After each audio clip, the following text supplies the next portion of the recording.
Good morning. I want to welcome all of you to the May 23rd, 2017 meeting of the Sacramento County Board of Supervisors. And it was time to call to order. Everybody was getting quiet, so I'm glad you're here. And I know we've got some presentations and certainly a very, very full agenda today.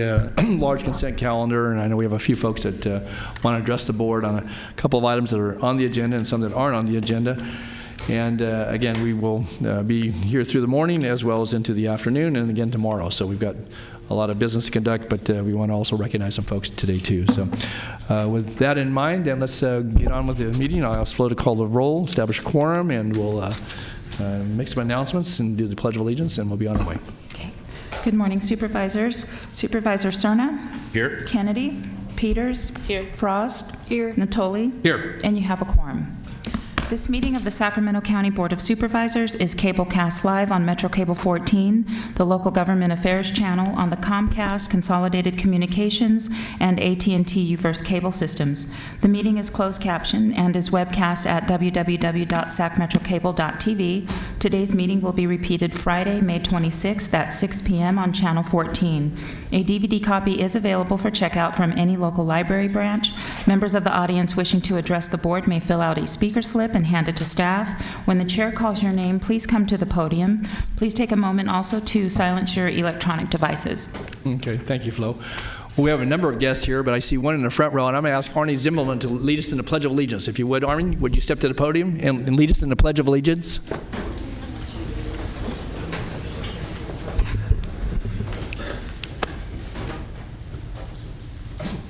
Pledge allegiance to the flag of the United States of America and to the republic for which it stands, one nation, under God, indivisible, with liberty and justice for all. Thanks, Arnie. I know it was a bit of a surprise to him. We're going to recognize he and his family in a moment, but thank you, Arnie, for doing that. So, okay, with that then, Flo, let's go to our agenda and look to items that are continued and or we have speakers on a couple items. So. Okay. So for your consent matters, you have items 1 through 66. You also have an addendum item number 1. You are adopting an ordinance for your addendum. An ordinance adding Chapter 6.90, Title 6 to the Sacramento County Code relating to resale and possession of butane. You waived reading on this on May 9th. You're also adopting an ordinance for item number 3, adding Chapter 11.02 and amending Chapter 11.32 of Title 11 of the Sacramento County Code relating to airports, waiving reading on this on May 9th. And for item 42, you are adopting an ordinance adding Chapter 16.140 of the Sacramento County Code relating to the technology cost recovery fee, waiving reading on this on May 9th. And that concludes my notes. Okay, thank you, Flo. Okay, let me turn to my colleagues and see if there's any items that you want to pull off to discuss. Sue Frost, anything? Susan? Yes, let the record reflect I'm recusing from item 3 to potential conflict of interest. Okay, please note that. Recusal on item 3. Mr. Cern? None. Okay. And I just had a couple of quick items to reference, if we could, before we take the consent calendar motion then. On item 5, could you read that into the record, please? Item number 5, adopt the resolution approving the retroactive termination agreement for the hotel development and operating agreement at Sacramento International Airport. Okay, I guess my question to the county executive and to our senior staff is, so what next? John Wheat's here. He'll give you Because this is termination of an agreement. We spent a lot of time in these chambers talking about that. There's been a lot of staff time devoted to this. Yeah, we're going to be developing an RFP, and John has all the steps. Okay, so if you could maybe outline that, John, that would be helpful, please.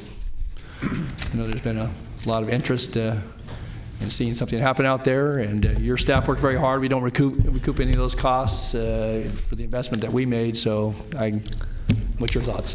Oh, yeah, we're looking for all the luck we can get. On this, we were developing this. With the approval of this, that will end the agreement that we have with Sonnenblick. It's a mutual termination agreement. His financing fell through. We have been working on a second RFP, which we'll be reviewing with the county executive on March 31st, or excuse me, May 31st. Once we have completed that review, then we anticipate that we'll be going back out into the market, first or second week in June to gauge the interest. Now, we've already been contacted by 3 local developers who have expressed interest in at least getting the RFP package, and we'll go from there. But the site is going to be the same site we had developed with the last potential operator, and we're hopeful that today's market will be a little more aggressive than what we've seen in the past. But it always comes down to, the hotel business is kind of a rotational business, or it has its ups, it has its downs, and building at the airport will be much more of a challenge than I think building on a different green site that's available there. We'll have additional costs, so we'll see what comes in, but schedule calls for us to be back to the board in the fall of this year with regards to what we found out and what recommendations we have for you. Okay, John, thanks for the summation. I have a couple other members of the board, Supervisor Cerna and Supervisor Peters. Thank you, Mr. Chair. So I appreciate the chair bringing you to the podium, John, to answer the question. I guess I have a follow-up, which is, what, if anything, will we do differently in terms of the subsequent RFP exercise so that we have a clearer understanding of a go, no-go firm commitment in terms of financing? In other words, how do we avoid 3 years, 4 years worth of work only to be told again, sorry, the financing didn't come through? Well, on the proposals, there's very difficult for someone to get financing arranged or guarantee financing. I mean, Sonnenblick said he was going to build it with his own money when the board approved that agreement years ago. I think the biggest change on this is that the interest that we've received to date so far from local developers, people who are developing hotels, who have been doing that for quite some period of time. So there's going to be a lot of emphasis placed on who the developer is and what their history has been in the local market. We may get interest from outside of the market as well, but a lot of the focus is going to be on their financial stability, but more importantly, or as important, what have they accomplished and what are they capable of accomplishing, and what the proposal then is really going to propose. It has to be a business win for them as well as for us, and so the proposal is going to be asking, the cost of what your estimated cost per square foot is, what you're looking at, the investment, your whole proposal with regards to the fee structure. So I think we're going to be spending a lot more time really analyzing the financial stability of the people or the firms that propose. Is there anything that we learned or assumed in this, during the past 3 or 4 years in negotiations with Sonnenblick that's relative to some soft labor commitments that will inspire our thinking in terms of the next RFP? And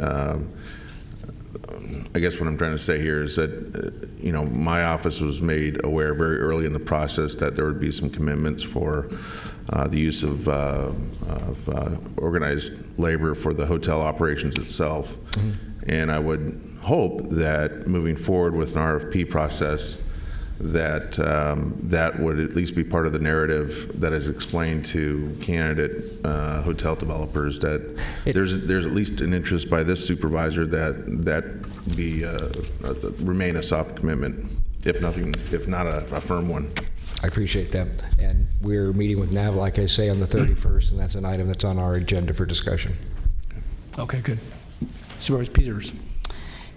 Yeah, I'm just interested in your thoughts on this. I've read some of the reports of the failure of Sonnenblick to follow through on its commitment, and some of the reasons that people were speculating is that the occupancy rate in hotels and along that line, and my memory is that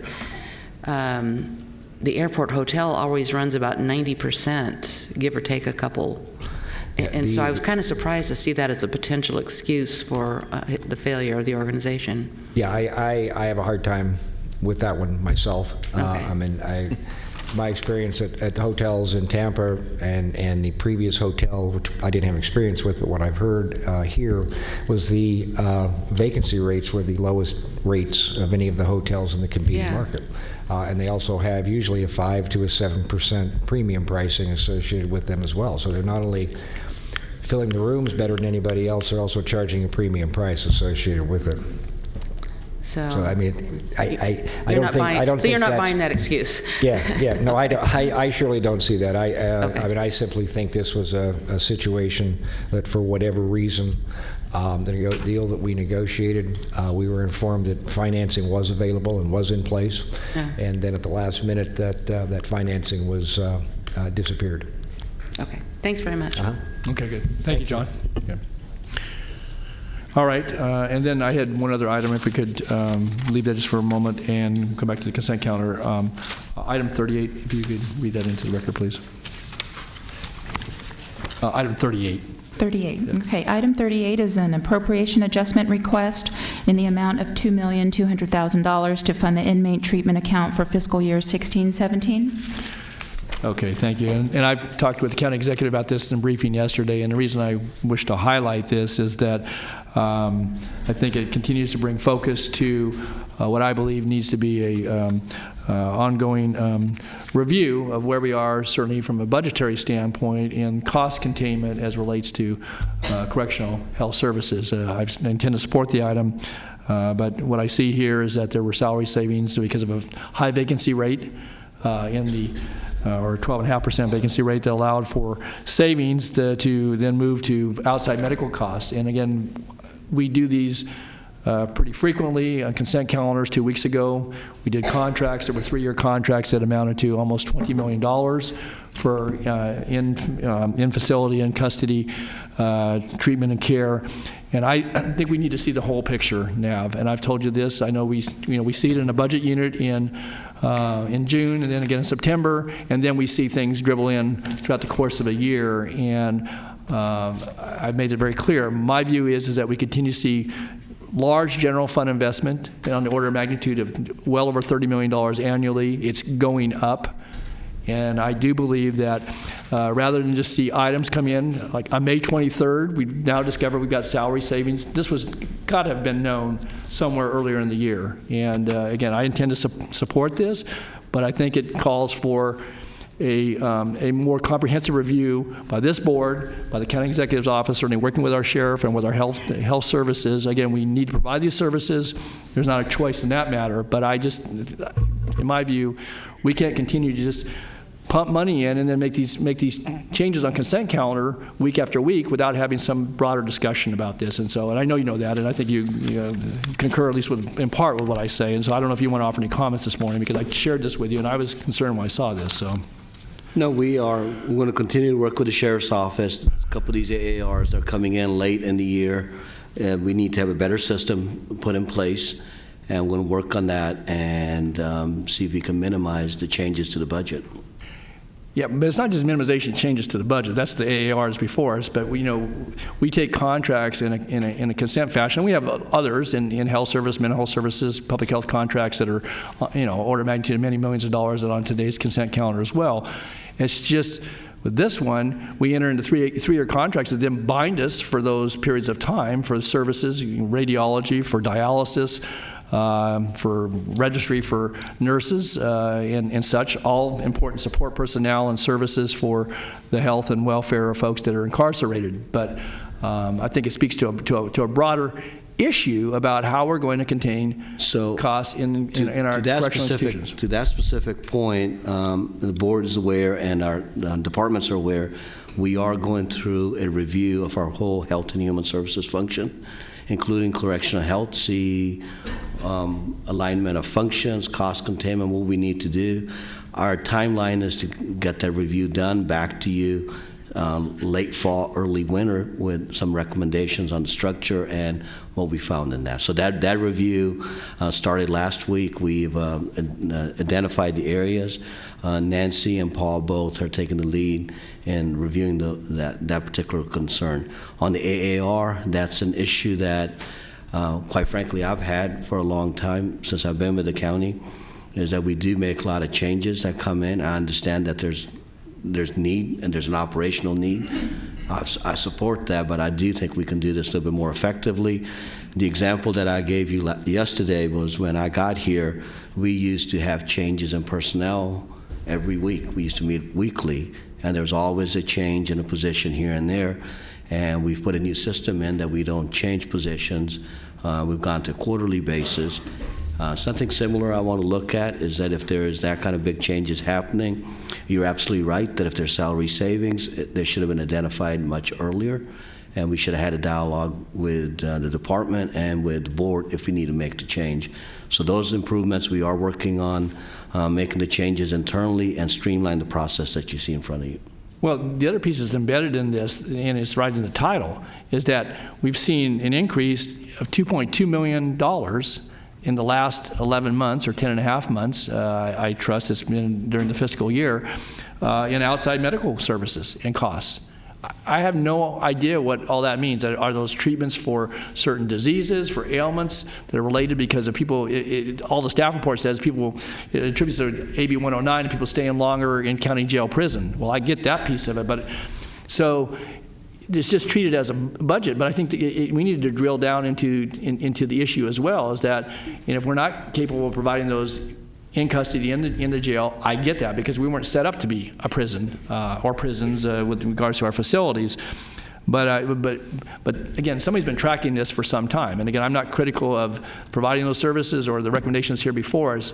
I guess I want to know, where we're going, because all I see is that this continues to go climb and climb and climb as far as the investment, and these are either general fund and or realignment dollars that then take away from our ability to do for the broader public a number of services and programs. And so that's the issue that I see, is that these are outside medical services on the order of magnitude of $2.25 million. Maybe it's, and I don't know what the total tab is there. And again, I don't want to spend a lot of time on a consent item this morning talking about that, but that's part of our review that we're looking at. Okay. I have Supervisor Cernan and Supervisor Peters. Thank you. So I too brought this up during my briefing with the CEO. Find it frustrating that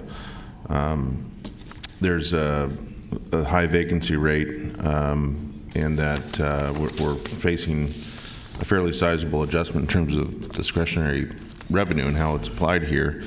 And I guess I would ask you, Nav, is it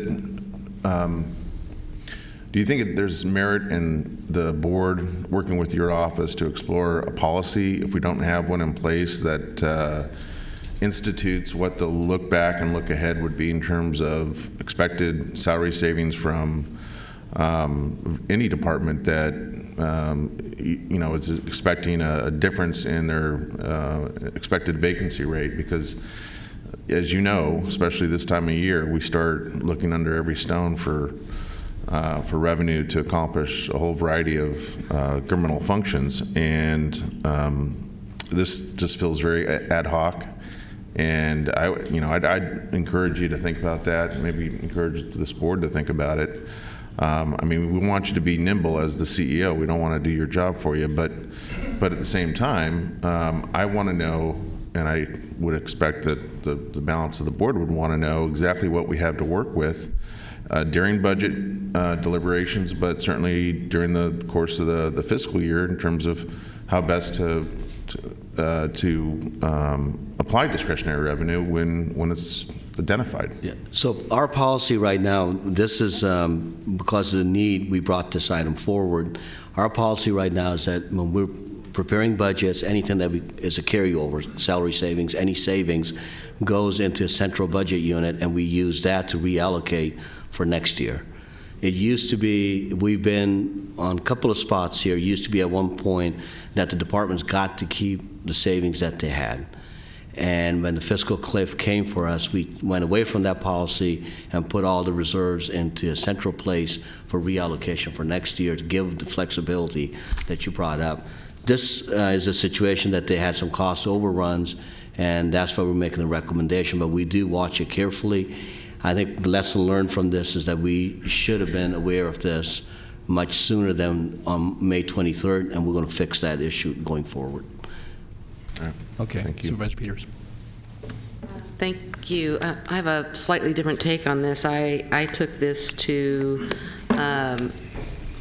back to conversations the sheriff's had in front of us and with all of us, that they have a lot of vacancies in the department that are very hard to fill for the various reasons he's told us to find qualified deputies. So the savings, either asking for a transfer to correctional health, and everything we've read and had and discussed in public is that when the AB 109 population came in, that they were a much sicker population, and we were going to have vastly increased correctional health costs. And so I took this to mean, I mean, if the sheriff hadn't requested this transfer, we would have had a request for additional general fund money to pay for correctional health problems. So to me, in the size of the budget, and it seems like a completely reasonable thing to do.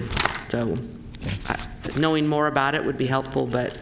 And Supervisor Peters, part of our review is this AB 49 population that's come in, is that we've provided correctional health based on an old model, and Right. we've been going through the year making adjustments, and we need to further look in and come up with what's the realistic population, what's the trend that they have in there. So we are looking at that. Mm-hmm. And one of the reasons that we did bring this forward, the alternative was to use general fund, which we don't have. So in a way, this is taking money away from next year's pot of money, but the services were provided. That's why we brought it forward. Thank you. Okay. Yeah, thank you for those comments.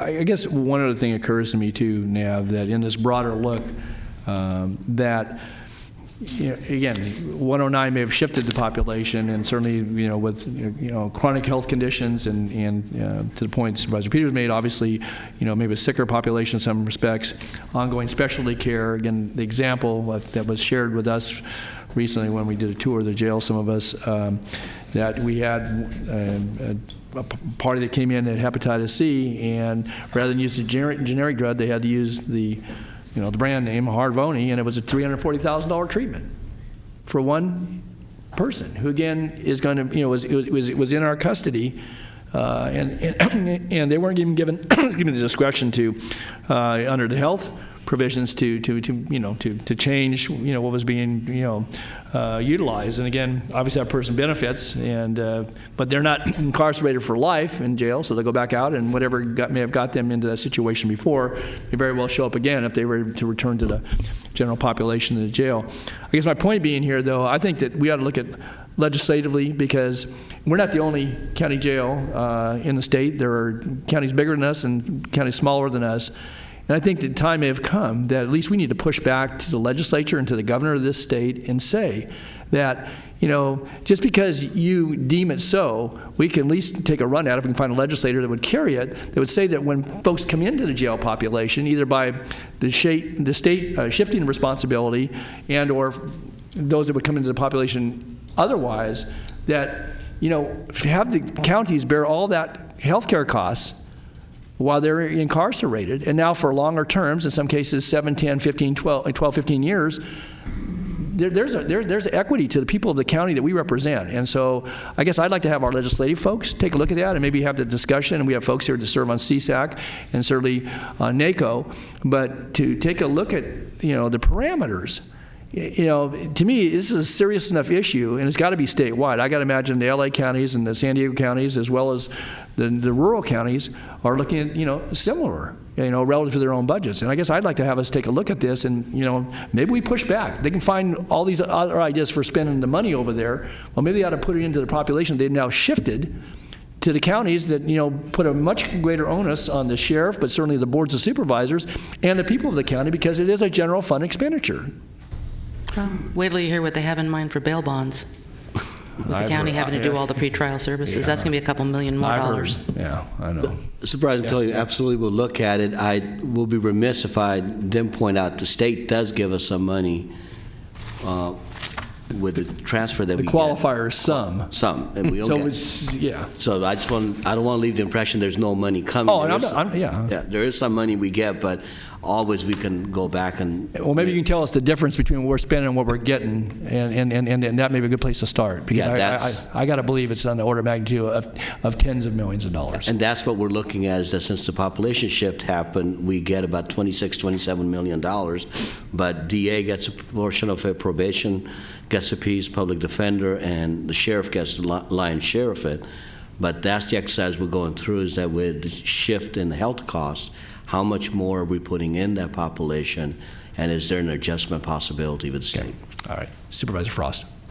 I just wanted to comment regarding my tour of the jail, and the problem isn't just the unhealthy jail population. In my conversation with the physician over there and some of the healthcare professionals, a lot of the people that are coming in are not healthy and they haven't been to the doctor for a long time, so there's a lot of deferred medical and dental services, and some people come in just for a short time, maybe for a year, and while they're there, they catch up on all the work on their teeth and all the work that they haven't been able to get done on the outside. So we're basically, the problem is bigger than just their current problems. We're catching up on lost time. It's a challenge. I agree with you. We should push back with our legislators.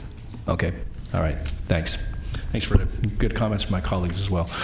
All right. That's all I had on the consent calendar. I don't have anyone signed up to speak on the consent calendar. I have a couple of speakers off agenda, one for an item a little later in the agenda, and then some presentations. So anyone here in the audience wish to address any item on the consent calendar this morning? All right. Seeing none, then motion will be in order. Move consent. Okay. Chair would second it. So moved and seconded to approve the consent calendar, noting the recusal by Supervisor Peters on item 3. And if there's nothing further, then please vote. Unanimous vote with those members present. Okay, thank you. All right. Can we do the presentations first and then do off agenda? Yeah, presentations, yeah. So we're going to go to the presentations. Okay, item number 67 is a service award recognizing Marlon McKinney for 25 years of service. Okay. Good morning. Good morning, members of the board. My name is Gary Hawkins. I'm program manager with the Department of Human Assistance, and I'm proud to introduce you to Mr. Marlon McKinney on the event of his 25-year anniversary with Sacramento County. Mr. McKinney began his career with Sacramento County in 1992 as an eligibility worker in the AFDC program. Now, AFDC no longer exists. That tells you how long he's worked for the county.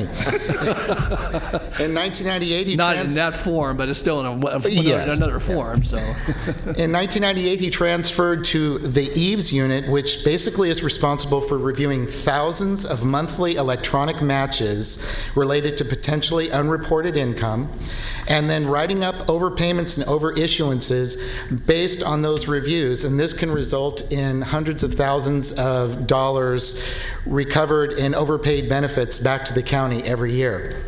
Mr. McKinney has been a member of the unit, the EVES unit, since 1998, and he's been commended for a strong work ethic, a positive attitude, and a willingness to help others in the unit. He has and continues to be an immense asset to the EVES unit, and we are lucky to have him on the team. So please join me in congratulating Mr. Marlon McKinney as I present him with his 25-year service award. all right, Mark.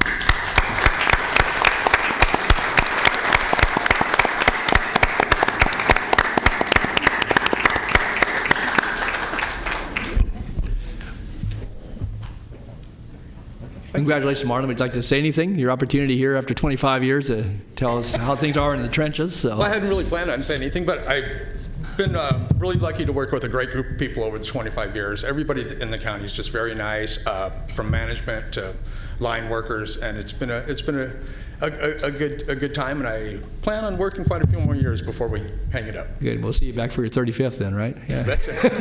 Anyway, congratulations, Marlon. Thank you for your service and for your good work and serving the people of the county. So appreciate it. Thank you for very having me much. here. Appreciate it. Thank you. Good job.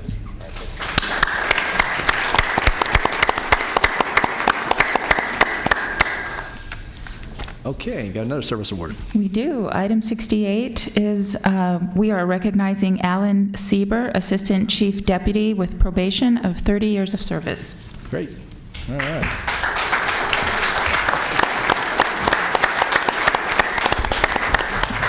Good morning, Chief Seal. Good morning.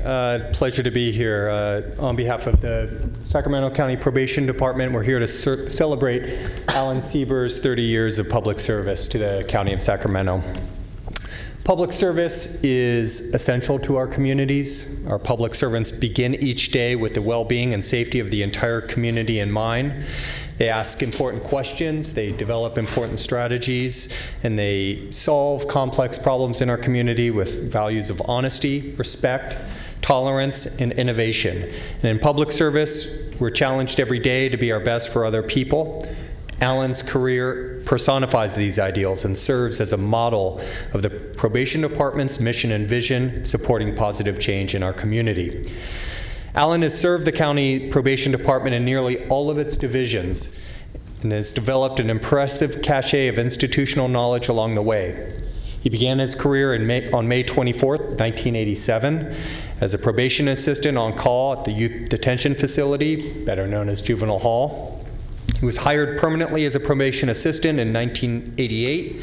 2 years later, he was promoted to deputy probation officer on April 1, 1990, and it was assigned to Juvenile Work Project. In November of that year, he was transferred to Juvenile Court Services Division, serving as a court writer and a presenter until January of 1995. He then served as Juvenile Field Services Division as an armed field officer in 96 until June 1996. And during this time, he was promoted once again to Senior Deputy Probation Officer and assigned to Administrative Services.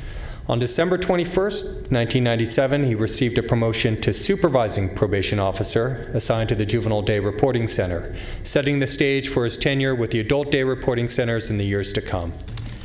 In 1999, he was assigned to Drug Court Treatment Program until 2000. He thereafter did another stint in Administrative Services, after which, in 2003, he was promoted to Assistant Chief Deputy.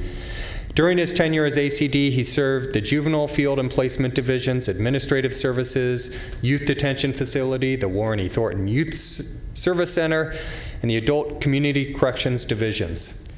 Alan is currently assigned to the North Adult Day Reporting Center and also oversees the collaborative court programs, including the Adult Drug Court Treatment Program, Mental Health Court, Prop 36, Co-occurring Mental Health Court, Veterans Court, and Reentry Court. Did I forget anything? It's quite a bit. And I'll add also, just the other day we celebrated our 853rd graduate from our Adult Day Reporting Center. So I think in the next couple years, and hopefully Alan will be there to oversee it, we'll hit the 1,000 mark. Great. So it's my pleasure to acknowledge Alan as an instrumental figure in the ongoing success of various programs and the rehabilitation efforts affecting hundreds of probation clients. Among his peers, Alan is best known for his quick wit, his sense of humor. He represents the department in a professional manner. He's always ready with thoughtful remarks, and as he demonstrates today, a very sharply dressed appearance. I had to make sure I wore my tie because I knew I'd be standing next to you. In his private life, he enjoys spending time with his family, exercising, and appreciates a good glass of wine. He's married to his lovely wife, Micah, who's here today to join us, and his two sons, Blake and Dominic, and his stepson, Keaton. Alan, your dedication to the department's mission and vision, your desire to find new ways of achieving goals, and personal involvement is greatly appreciated. On behalf of the Probation Department, I would like to thank you for the important work you do each and every day. Please join me in congratulating Alan on his 30 years of distinguished service with the Probation Department and Sacramento County.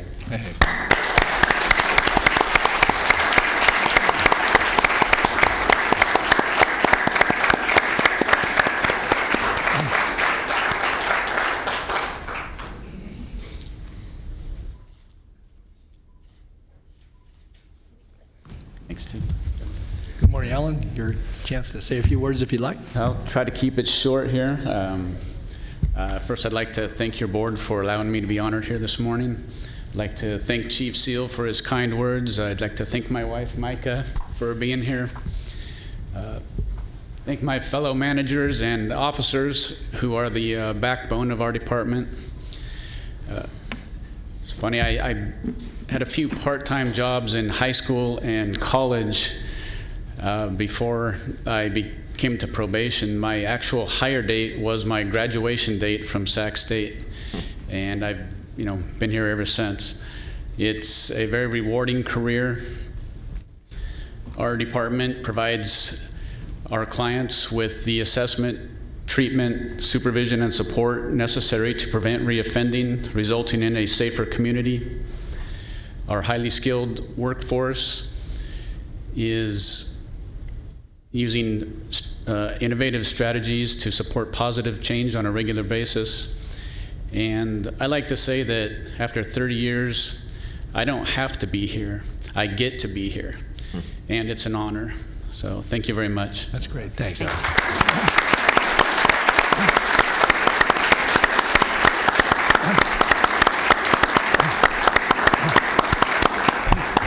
Well, thank you, Alan. Obviously, your graduation day was a great hire day for Sacramento County, so congratulations to you and to Marlon as well. Between the two of you, obviously 55 years of combined service, and it says a lot certainly for your dedication, but obviously the commitment you've made to the people of this county and the good work as has been outlined by folks at the podium. So congratulations, and hope you have a good rest of your careers and stay with us for a while longer. So congratulations. Yeah, thanks.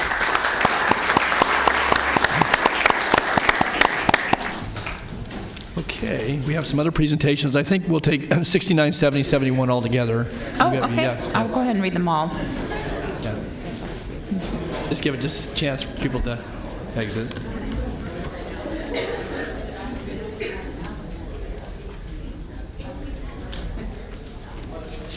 What's it, 69, 71, 72, 73, so.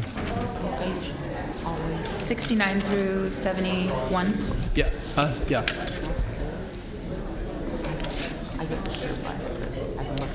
So I'm going to read items 69 through 71 into the record. Presentation of resolution recognizing the Sacramento Tree Foundation upon its induction into the California Parks and Recreation Society District 2 Hall of Honors.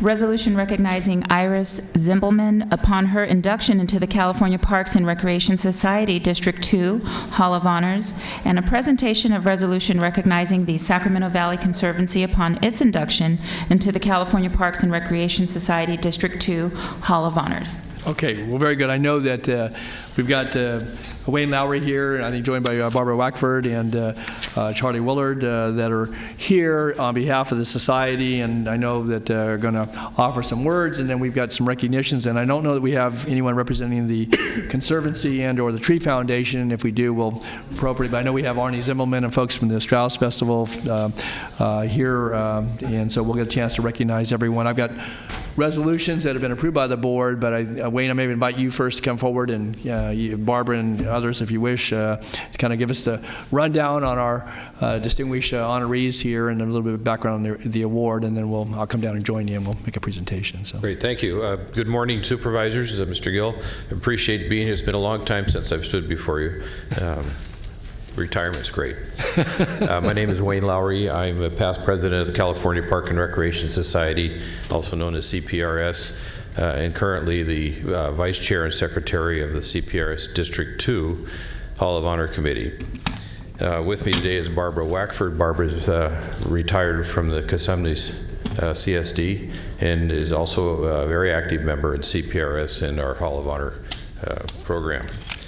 The California Park and Recreation Society provides resources to and is the public advocate for California parks, recreation professionals, and the agencies in which they serve. The Hall of Honor was established for the purpose of recognizing, documenting, and promoting significant and historical park, recreation, and leisure contributions to the quality of life within its 19-county geographic boundaries of the California Park and Recreation Society District 2. The program provides the opportunity to chronicle the events that have helped shape California local park systems, leisure and historical programs and facilities, recognize significant programs, areas, or facilities in the sponsoring organization, collaborative partnership, foundation, and/or individuals, and interpret the significance of recreation, parks, and leisure services, improving the public's health and wellness. This year, 3 awards were given in the Legacy and Regional Treasure categories.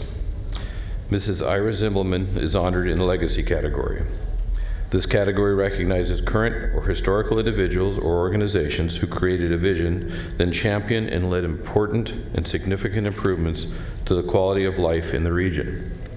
In the Regional Treasury category, identifies historical significant programs, areas, or facilities and their sponsoring organizations, collaboratives, partnerships, individuals, and/or foundations. This year, the Sacramento Valley Conservancy and the Sacramento Tree Foundation were inducted into this category. CPRS District 2 and the Hall of Honor Committee are extremely proud to induct these 3 recipients into the Hall of Honor class of 2017, and we very much appreciate the resolutions that you adopted today. Thank you. Thanks, Wayne. I'm going to come down and join you if you want to stay there at the dais. Sure.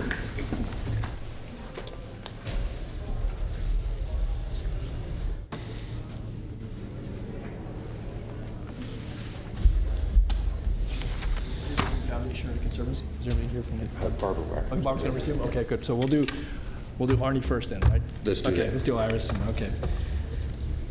Arnie, if you come forward, and I know that Arnie is accompanied by Margie Jones and Mario Sakamoto from the Strauss Festival, and if you want to come forward too, and have a resolution, excuse me, and just turn around here, that certainly recognizes, obviously, someone who's very dear to all of us, and her husband Arnie, who was her constant companion over many, many years, and actually traveled with her, obviously, to Austria, that when they got the idea of maybe bringing the Strauss Festival, and at that point it was a dream and a hope and a thought, and with her inimitable energy and certainly the love and support of Arnie, and then embraced by an entire community to move forward and to establish the Strauss Festival, which now is well into its third decade of providing outstanding presentations or productions that really, I think, touch the minds and the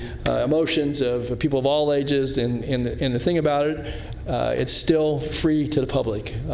It's not put on for free in the sense that there's a lot of fundraising. Just ask Margie and certainly Arnie and Mario and all the committee with the Strauss Festival folks what it takes to raise money throughout the course of a year.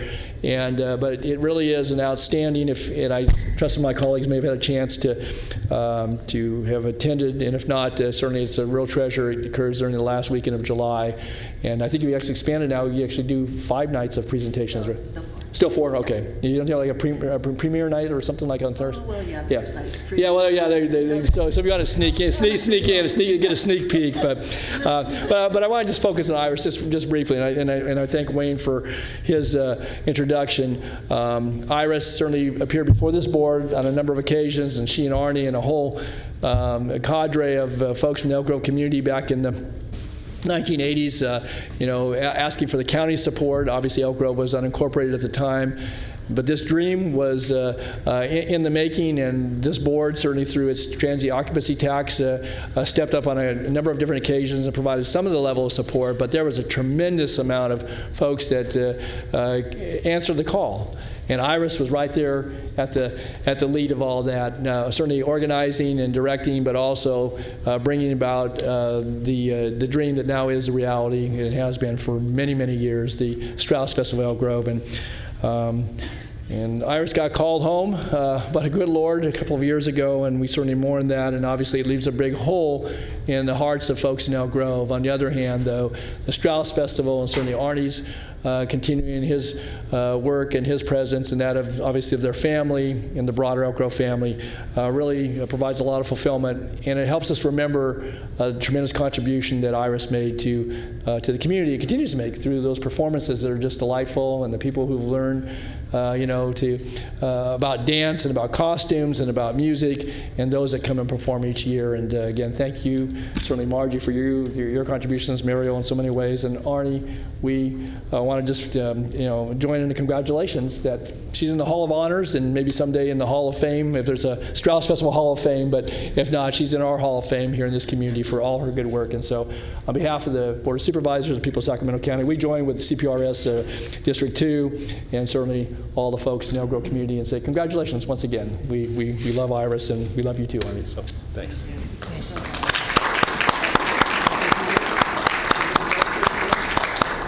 Okay, we'll let Thanks, Wayne. Thank you so much. I really appreciate this. I feel like an interloper accepting this for Iris. After 65 years of marriage, I lost her a year ago. But thanks to Margie and to others like Mary Allen, so on the board, the Strauss Festival continues. No, I'm fine, thank you. Thank you very much.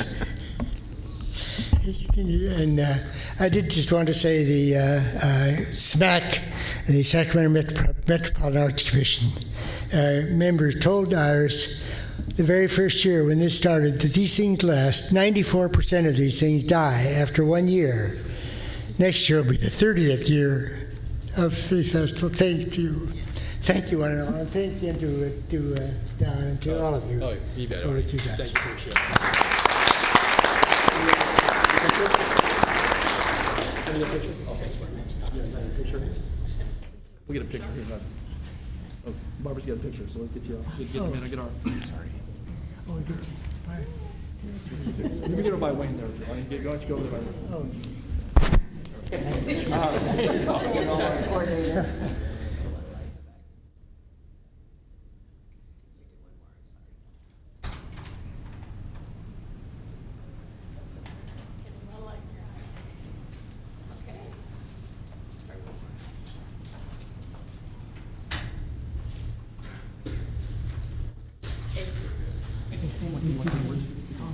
Thanks again.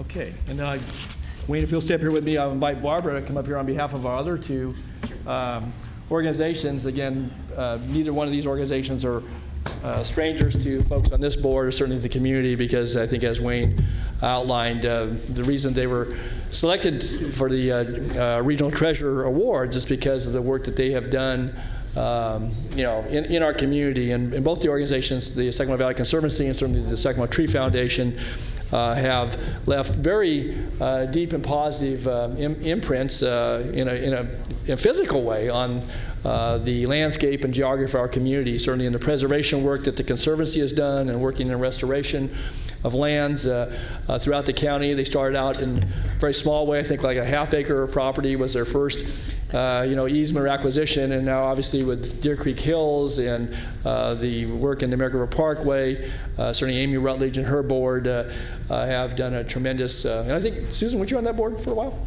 Weren't you on the Jazz Festival? Oh, I thought you were on the Valley Conservancy board, not on the Valley Conservancy? Yes.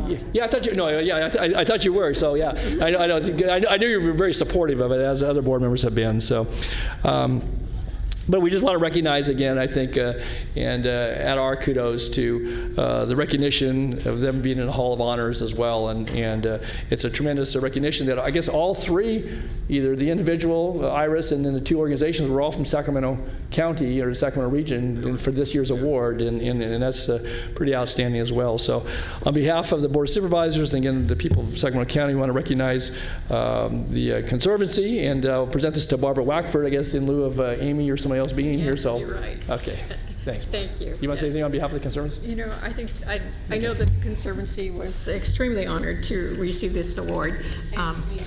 Okay. I'm sorry. Yeah. Stand by both of them. Okay. I know that the Conservancy was extremely honored to receive this award at our banquet last month. And I know that they will truly appreciate this resolution from the Board of Supervisors. I'm also active with this group and recently attended Camp Pollock, which they now own, along the river. Took a group of special needs children there, brought in REI, had a wonderful time just to explore, for these kids to get out in the open space, something that Sac Valley saw as a treasure and truly saved for Sacramento County. So, thank you. Round of applause.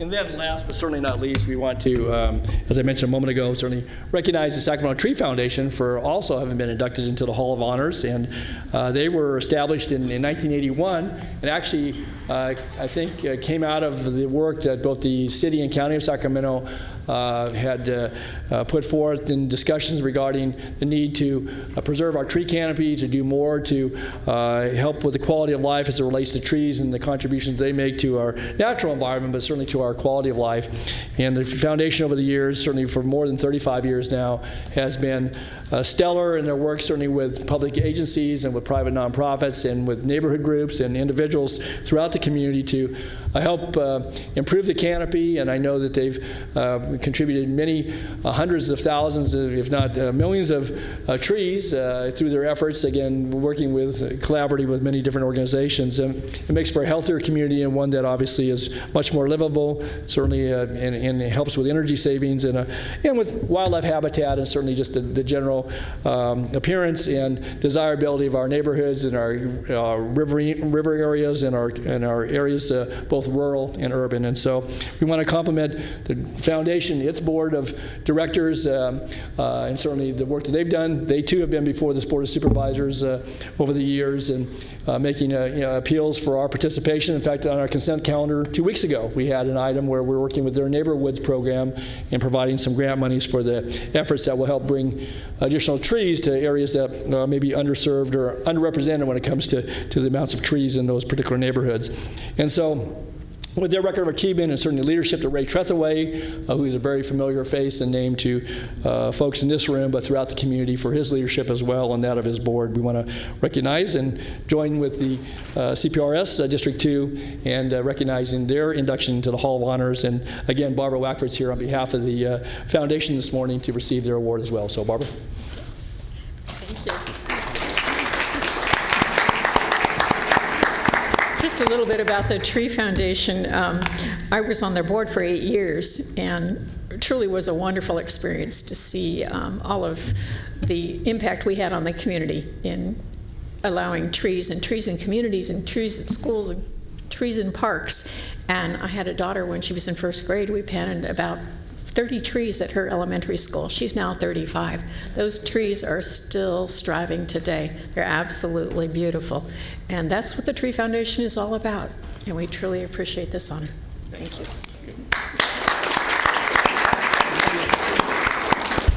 Want to do a picture? Sure. Let's do it. Well, we got one group picture here with like Wayne and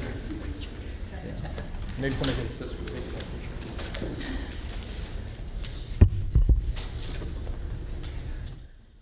Oh, you take a picture? Okay. You're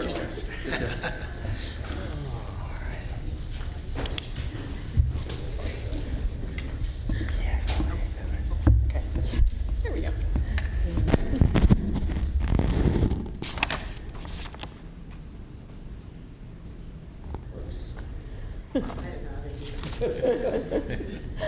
Did it flash?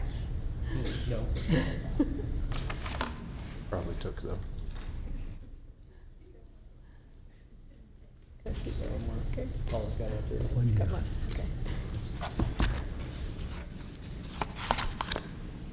Thanks. Historical. Thank you so much. Really appreciate it. And before Wayne and Barbara leave the podium here, I just want to acknowledge their work. When I first met Wayne a long time ago, he was out with the Fair Oaks Recreational Park District. That's actually when District 5 had Fair Oaks in it, so long time ago. And certainly Barbara and her work with, at the time, I think we were with Fruit Ridge County Service area, and then went obviously to the Elk Grove and then with the Kissimmee CSD. But both of these folks, and I know Charlie Willard's a part of the group as well, and we know his work. We're going to recognize the Epi Johnson, the Epi's Great Race here in a moment. But those three individuals, along with others, certainly have devoted their professional careers to working in parks and recreation and in open space, but I think continue, obviously, in their retirements to, I think, promote certainly good, wholesome and healthy activities, but in recognizing others that do as well. And so I want to thank you for your years of service and appreciate you being here this morning. So, Yvette, thanks. Thanks, Bob. Thanks.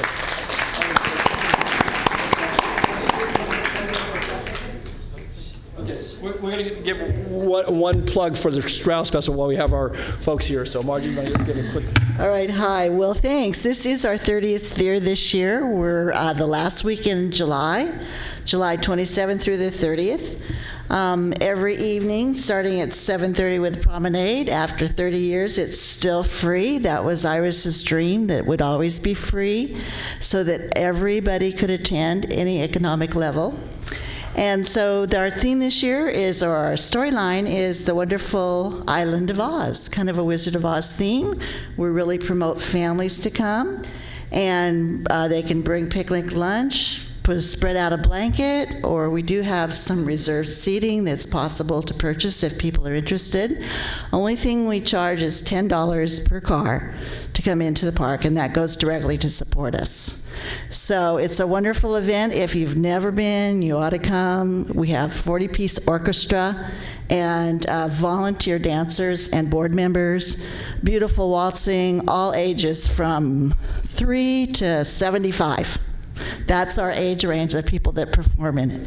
So please join us. We love it, and we really think you will too. So, and thanks again for the beautiful resolution. Much appreciated. All right, thanks.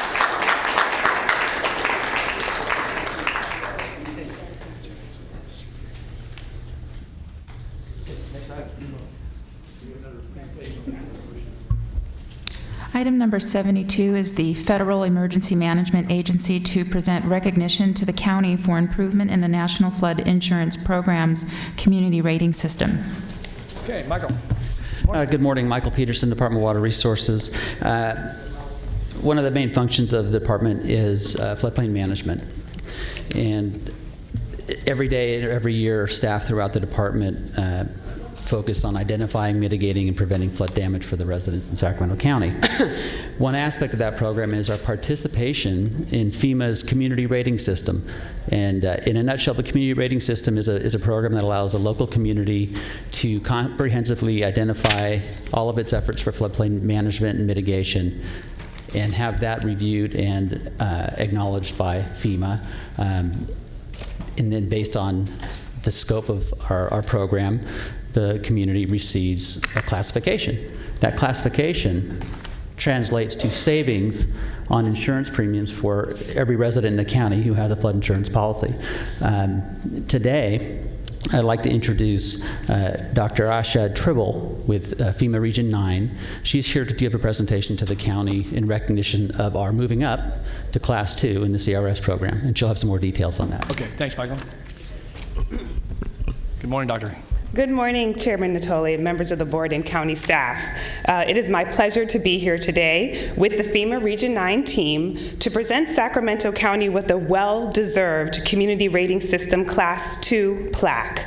Congratulations to the board, to your floodplain administrator, George Booth, to your CRS coordinator, Don Pimentel, both of whom I met this morning, and your entire floodplain administration team for this remarkable achievement and a job well done. This is a prestigious award. It is a recognition that very few communities across the country have earned. Sacramento is the only Class 2 community in the state of California. Does it come with money? Well, it comes in a way. Okay. In a way, I'll get to that. And there are only 6 Class 2 communities across the nation, so you should congratulate yourselves on being part of this elite group. Through your longstanding leadership and commitment to preparing for flood events in Sacramento County, your residents are safer, and your community is more resilient to the damaging impacts associated with flood hazards. So let me take a quick moment to explain the community rating system and the benefits of a class ranking. The CRS is a voluntary flood mitigation program within the National Flood Insurance Program, which is administered by FEMA.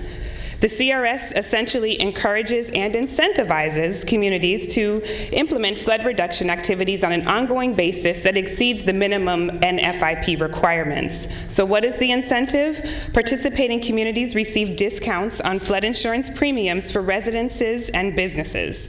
Specifically, the CRS works by providing communities points for implementing and documenting actions from a set of management activities.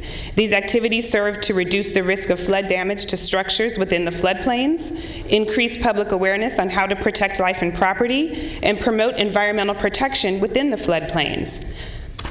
So based on the number of points received, you get a class rating. So there are 10 CRS classes. Class 1 is the best you can achieve, and that results in a 45% flood insurance discount. Class 10, on the other end, means you basically don't participate and you get no discount. So Sacramento has been participating in this program since 1991, where you started at a Class 9, where you get a 5% discount. In 2008, the county strengthened its program and was upgraded to a Class 5 ranking, where you get a 25% discount. By 2013, you had earned a Class 3 ranking, giving you a 35% discount, and just 4 years later, and now here we are today with a Class 2 ranking. So as a Class 2 community, your policy holders are eligible for a 40% discount on their policies, which equates to an average savings of $446 per year per policy. So that could, if you add all that savings up, could equate to roughly about $1 million in savings, which could be reinvested into your community. So that answers your question. All righty, thank you. All right. So with that, and of course the flooding we just experienced, your communities are more resilient. And so we thank you very much for your participation and for your leadership in this program. And with that, it is my pleasure to present you with the Class 2 ranking plaque to Sacramento County. Okay. Michael, you going to receive that? You going to receive the plaque? Yeah. George? And again, congratulations to the board and to the county. Thank you very much. Very good. I'll let George take it. He does most of the work on the floodplain management All right. program. Is it hanging on his wall? Okay. Thank you very much. Thank you.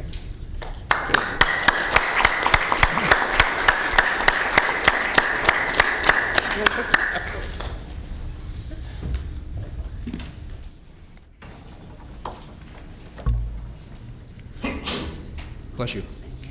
Oh, thank you very much. Okay. George, anything you want to add? You know, I've been here for a long time doing this. I came to Water Resources in 1995, just months after one of the worst floods. And it was my job to visit flood victims. I visited hundreds and hundreds of flood victims. And people told me, I wish our house would have burned down because at least you can rebuild and have some sense that you won't catch fire again. But with a flood, every time it rains, you can't sleep at night, wondering if it's going to get you again. As you know, I've become very passionate in this effort to mitigate flooding, and this is quite an honor, actually, from FEMA. And so the question that people might have is, well, what does it take to get to Class 1? We'll be back here in 4 years to talk about that. Very good. Well, thank you, George, and thank you for your good work. So.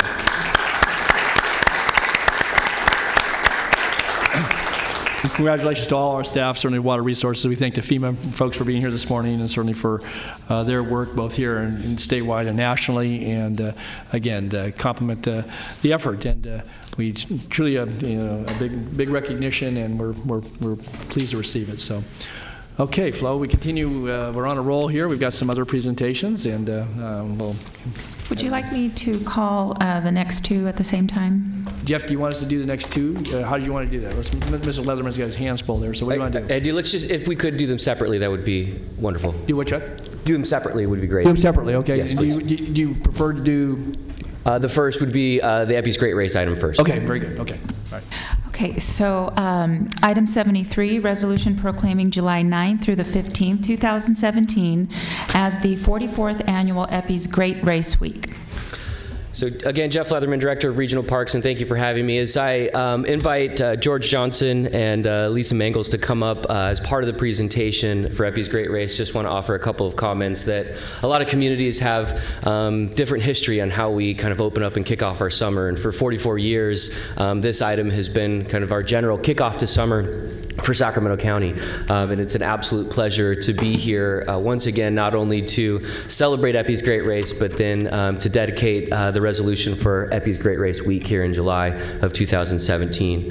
And as our tradition, we bring not only the race crew, but also the family members of EPI Johnson here, not only to tell us about the race, but to kick off the race officially and receive the resolution, and then talk a little bit about the money that they raise on a historical basis for not only the county, but our TRS program.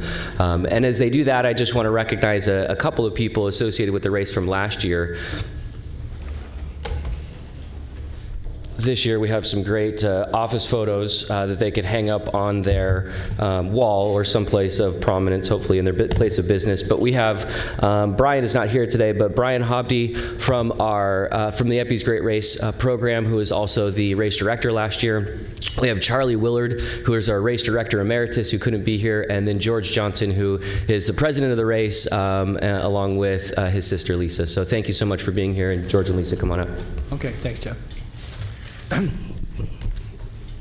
Good morning, George and Lisa, and thank you so much again for making this annual trek. I mean, you have an annual race, but you make this annual trek here, and it's certainly a very positive one, and so we really appreciate it. Well, it's been a long-standing family tradition, and so we're here to keep that going. Celebrating our 44th year this year on July 15th. Last year we had another excellent year. Of course, everybody fretted about water levels and all that. It all worked out great. I think people still are convinced that we're paying somebody off for that, but we really aren't. I certainly thought my dad did, but it's like, no.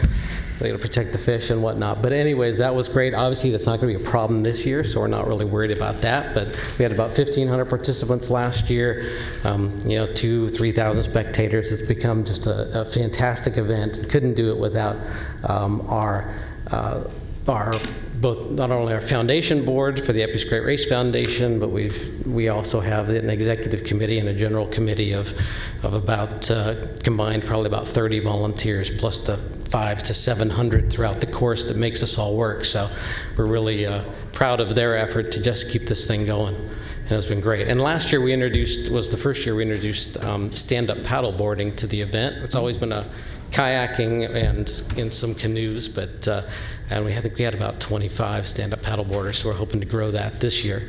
So it's pretty exciting. So they participate, they're able to, for that leg of the race, then substitute the stand-up paddleboard for the kayak? Yeah.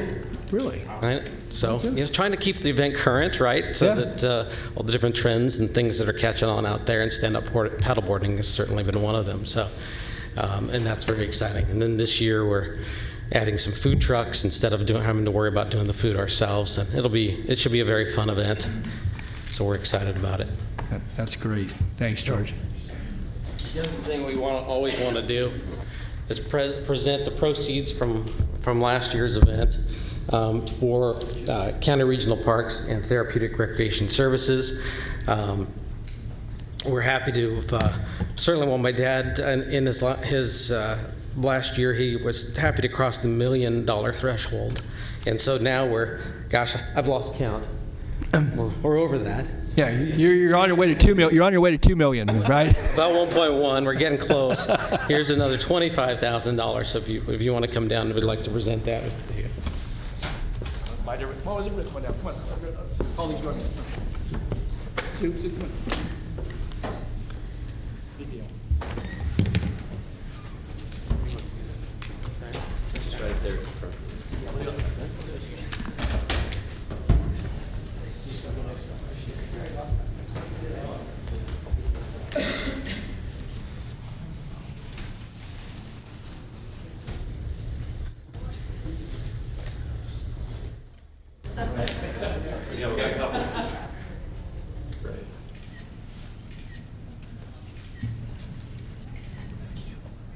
I'm done.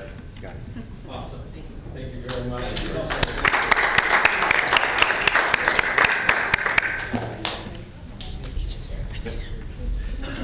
Oh, that's right. Yeah, the left one. Oh, wait. Is that lunch? Snack. Shirt for you. Thank you. Have a good bag. And George and Lisa, before you get away, we again want to express our thanks and appreciation certainly to the Epi Johnson family, certainly to his son and daughter, to all the organizers of the race. And over the years, both you, the two of you, but certainly Charlie Willard and your father and many others were in these chambers. And I see Ron Suter here, who's our former Director of Parks and Recreation for the County of Sacramento. had some really good times. I think some of us will still recall a competition where we had to dress up and we rode our bicycles and stuff around the chambers in here, and we had bags of dollar bills dumped in the on the floor. $100 bills. Was it $100 bills? Anyway, it was a lot of money, and again, I think, but your father was always very clever, and I think that one year I came in with a suitcase. What was that? $1 million game. And anyway, guess what was in the suitcase? That's right. At any rate, a lot of good times, and certainly, again, it was a reflection, obviously, of his sincere commitment and that of your family to helping this community by reinvesting dollars that were raised through a tremendously, great event, one that's recognized both nationally and internationally, and certainly the focus that brings, but also the focus then to the Therapeutic Recreation Services Program, which has been so important to folks who may have challenges in their life, but nonetheless get a chance to explore the great outdoors, to be competitive in events, and to enjoy life in a way that we would all want to enjoy it. And so it really has been critical and key to, with more than $1 million contributed to TRS alone, let alone all the goodwill that comes from the race and the competitiveness, and certainly the memories that people take away. And again, the memory of certainly of your father and of your family is a very positive one. And I want to just express our deep appreciation and thanks to you for, again, contributing not only the dollars, but also the differences you make, and certainly the crowds that come here to participate and witness the race. And I'm glad that you maybe get the food trucks doing it, so you have to cook so many hot dogs. That's right. It's a lot of work. Yeah, a lot of work. And so, and obviously your father, your family being in the restaurant business, so over the years, you understand food preparation as well as anybody. But so on behalf of the Board of Supervisors and a grateful community, we again recognize for the 44th time this year's annual race. We want to wish you well, and certainly all the competitors, and proclaim the entire week, July 9th through 15th, as Epi's Great Race Week here in Sacramento County. And with that, we encourage folks to come out to participate, and to witness and to be a part of this great event in our community. And again, with a great deal of thanks, we present this to you. Thank you very much. Appreciate it. Thank you so much. Thanks.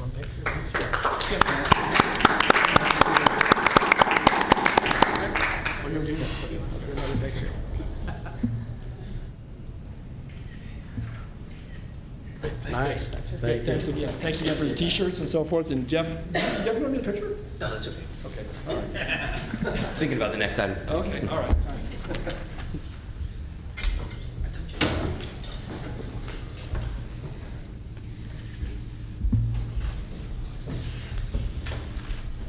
Okay. Anything else on that item, Jeff? No, that's it, sir. Just as a reminder for the viewing public, too, episgreatrace.org, also some great videos of the race from last year, great photos, and, of course, the ability to sign up. So we encourage, as you said, everybody to sign up for the race this year. When do sign-ups close? What's the last date or time when people can actually... You can actually... George, come on up, just for the... Yeah. You can actually sign up... they'll close online about 2 days before the event, but you can sign up. We have our packet pickup party on the day before, on the 14th, and people can actually register that day. We have registration open, so plenty of opportunity to get registered for the event. So if you're sitting around with your buddies, talking about how macho you are, and then you say, okay, let's go do it, you can do it on the spur of a moment. You can't use the excuse, well, we'll do it next year because we missed the sign-up. So That's exactly right. We got plenty of opportunity, and as Jeff mentioned, thanks to Jeff, we do have on our website a brand new video that highlights the event. I wanted to also highlight the American River Parkway for people that were from out of the area. Mm-hmm. So with Jeff's permission, we hired a company. Turns out it was headed by a 17-year-old and a high school student that has a FAA certified for drone pilot. And so we had some great footage going over the parkway and whatnot. And his dad was at ground level doing photos, and it turned out really well. So that's on our website for everyone to see. Okay. Well, maybe we get a clip of that. If not, in the next few months, or certain this time next year, if we can maybe work that in and that's right. show a clip at this presentation next year. Great. Thank you. Good. Thanks, George. Okay, Jeff, do you want us to call the next item? Yes, please. Okay. Item 74, approval to dedicate and name Riverbend Grove in Riverbend Park, Epi G. Johnson and Nancy C. Johnson Grove in honor of Epi G. Johnson and Nancy C. Johnson. Okay, very good. Jeff. And Phil, if I could also have the overhead too. This map was included in your board packet, but just want to be able to provide some context of Riverbend Park itself. And try to straighten myself out. As many of you know, there is a plaque associated with the start of Epi's Great Race at William B. Pond that really recognizes where the race starts and the race itself. And with the passing of Epi Johnson, the community really wanted to have some dialogue about how do we recognize the history that he provided to not only our community, but to this great legacy that he left us with Epi's Great Race. And the photo that you see here is our Riverbend Park. You can see the bridge going across to William B. Pond. And this is the finish line area for Epi's Great Race. And as the kayakers, paddleboarders, canoers, all the water sports finish, they finish down on the beach and then they kind of walk up into Riverbend Park where we have the after party. And in this area that's circled kind of in the call out there, I'm going to move this up. We've called out that space as a recommendation to name that grove after Epi G. Johnson and his wife Nancy Johnson, and just memorializing their contribution to the community. So with those opening comments, I invite Ron Suter up to provide some other comments as well. Okay, thanks, Jeff, for introducing the item. Mr. Suter, good morning. Good morning. Good morning, Chairman Natoli and board members. It's kind of funny and strange that we saw some other retired park directors here, and we honored some people from Elk Grove and other people. The Great Race was honored last year. I served on that committee for 3 years. The Epi's Great Race was honored last year as a Hall of Honor award winner for its commitment to the community. So Ron Suter, 9340 Cantor Drive, Elk Grove, California, 95624. As a former county employee of Sacramento Regional Parks, it gives me great pleasure to speak on the naming of the picnic area at Riverbend Park in honor of Epi and Nancy Johnson. In my 40 years as a park professional, I can count on one hand the number of times that I had the opportunity and honor to name either a picnic area, a park, or any kind of recreation area after individuals. Individuals who have distinguished themselves in a manner deserving such an honor. And as a park professional, it is a major honor to have a park or park area named after you. Today, your board has that choice, and I would like to see your board follow the recommendation of your park commission and your parks director, Jeff Leatherman. I've been involved in Epi's Great Race since the first days of my employment with the county in 1982. I had the pleasure of working with both Epi and Nancy as a county employee and as a volunteer. And I would like to say that I certainly like to thank Jeff. He gets up real early on that day and he comes out and he volunteers and he's up at the Sac Bar and at Jim Jones Bridge helping out. So that's a commitment that most park directors sometimes don't take. They go home on the weekend, but Jeff certainly contributes to that. Ron, I would just say that I saw him 2 different occasions this weekend, both Saturday and Sunday. He was at McFarland Ranch with his 4 boys on Saturday afternoon, and again bright and early Sunday morning out at Cordova Creek at the restoration. Jeff accompanied by his 4 sons once again, and again, so he is working weekends, I can assure you. So. Yes, he does. I can say that the majority of park directors work 7 days a week. Yeah, on call. On call. Yeah. Epi and Nancy Johnson served the community of Sacramento, the American River Parkway, the Greater Race community, and the Therapeutic Recreation Services, and is more than deserving to have the picnic area named after them. This area that we're talking about, as Jeff has indicated, is the finish of the Great Race. Over the 44 years of the Great Race, considered to be the first triathlon in the nation. 44 years ago, we didn't have triathlons. They were single races, marathons, and Epi in the brainstorm decided he was going to have a triathlon. A little bit different than your normal triathlon, throwing a kayak in there. Epi was a great kayaker. The Great Race, so named, has served over 100,000 participants, over 250,000 spectators, and as we discussed earlier, contributed over $1 million to Sacramento County Parks. Both Epi and Nancy Johnson worked countless hours to make the race a success, showcasing the American River Parkway, which we all very proud of. Riverbend Park and benefited the Sacramento County Therapeutic Recreation Services. It's a great honor to speak on behalf of the thousands of participants and individuals over the year that knew both Epi and Nancy Johnson, and to recommend to you the naming of this picnic area. These are two remarkable individuals that gave many hours to their community. They gave back, and that's what this is about, giving back. With your vote and approval, I'd like again to ask Epi's and Nancy's son and daughter, George Johnson, Lisa Mangles, to present a check on behalf of the Epi's Foundation for $30,000 for site improvements to the newly named Epi and Nancy Johnson Memorial Grove, the finish area of the Great Race. Thank you very much. Thanks, Ron. Very well said. Okay. Should we vote on it first? Yeah, so I guess we're going to go ahead and vote on it. So. Oh yeah. Unless George wants to talk us out of it. So. No. Okay. So why don't we go ahead and take an action and. I'd move approval of the staff recommendation. Okay, it's moved and seconded that we approve the recommendation to name the grove the Epi and Nancy Johnson Grove at Riverbend Park. And with that, unless there's anyone else wish to speak to the item, we're going to vote this right now. Please vote. Unanimous vote with those members present. Can't do any better than that today. So. Thank you. And I just a side note, I can remember times, you're talking about the $100 bills. Let me tell you, $25,000, or at that time we gave $35,000. $35,000 in $100 bills. And Epi just threw them up. And the board, Don knows this, and I think Susan was here in that time. All the board members started putting it in their pockets.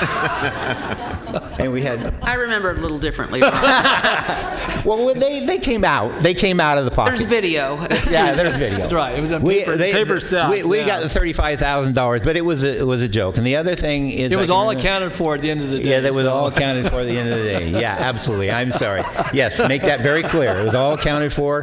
No, the janitors found a $100 bill in the trash can up here later in the day because they were floating around. Hey, Epi threw them up. We missed one. And the other time I remember Epi wheeling $25,000 of silver dollars in wheelbarrows. That's right. And we had armed guards following those wheelbarrows. So anyway, it was a fun time. I was very fortunate to know Epi and Nancy. You're not going to talk about the girls in the bathing suits? I'm not going to say anything about that or the cheerleading issue. Not anything. I'm finished. Okay. Thank you. Thanks, Ron. Thank you for your comments. Thanks for the foundation too. That's great. I think that'll bring some, very worthwhile improvements. So, George, you want to come forward and Lisa and Well, we really appreciate the county and the Parks Commission making the recommendation to name it to the Epi and Nancy Johnson Memorial Grove at Riverbend Park. What happened is that once my dad passed in 2013, and then my mom just passed this recently in December, money came into the foundation in memory of them, and what the foundation decided to do was to match that money. And that's the check that we're going to present today for $30,000 for improvements to that grove. Oh my gosh! So you're talking about $60,000 for the? No, 15 was what came in. 15. Okay, come on. Plus, we matched 15, so we got $30,000 to make improvements there. We're very excited about that. That's great. Thank you. So Thanks. thank you.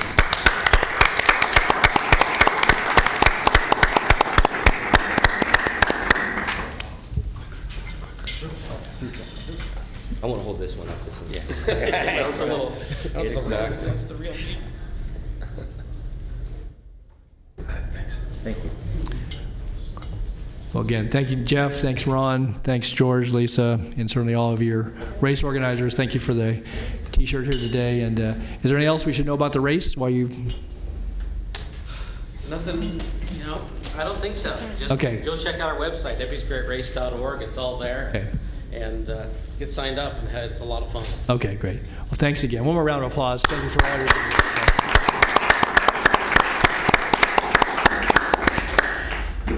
Okay. Thank you all again for being here, and again for the great contributions of the Johnson family. And we look forward to seeing those improvements at the Grove as well. So, okay, with that, then we'll move to some very serious items of business. This was serious, but ones where we're going to have, I'm sure, some audience participation in a different way. So we got a number of people signed up on these items. So if you want to call the next item, please.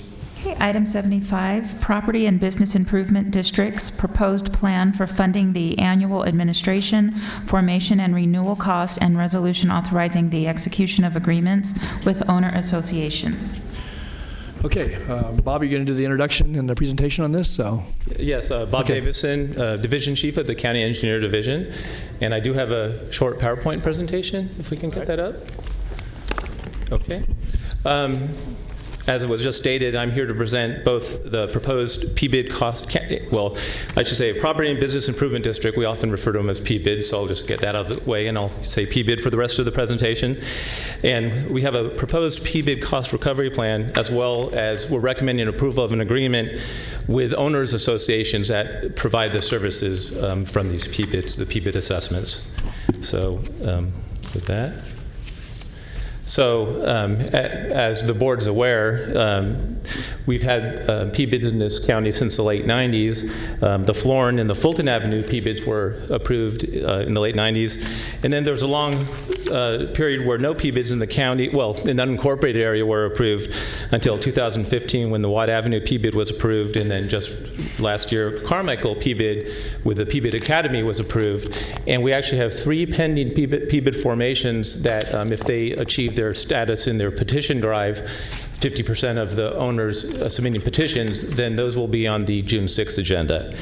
So with this, there's a need to have a discussion in regards to the proposed cost recovery plan and the agreement, because one, we're going from 2 PBIDs in the late 90s to possibly 7.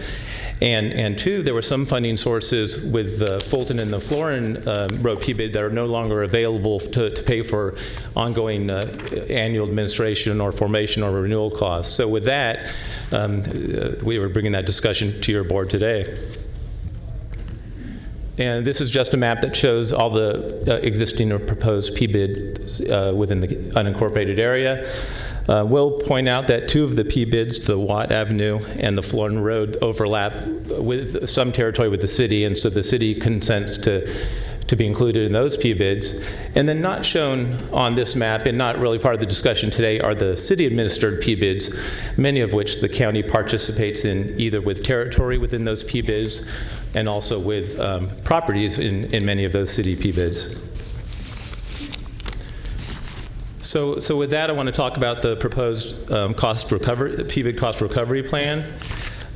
This plan was developed, and then it was outreached to the existing and proposed PBID proponents. We did receive several comments, which I'll go over later, and so the plan was changed and updated. It was a collaborative process, and I think this plan at least meets these PBID proponents at least halfway. And so with that, I'm going to go over the 4 components of the plan. First of all, annual administration. And when we're talking county cost, we're mostly talking about the cost of the county engineering division to prepare the annual levies and the annual reports, and then the reports that are required to form and renew a PBID, including the balloting processes and such. There are some county council costs and some other smaller costs. The DTEC has a direct levy management system which helps us levies these assessments. So we are talking about those costs. What we're not talking about are the Department of Finance costs, which any tax or assessment in the county goes to the Department of Finance, and there's a standard cost that any organization pays based on those taxes and assessments. And just so you know, those are only a couple $100s for each of the PBIDs. So with that, the first component is annual administration. We estimate that the annual administration cost is about $7,000 a year.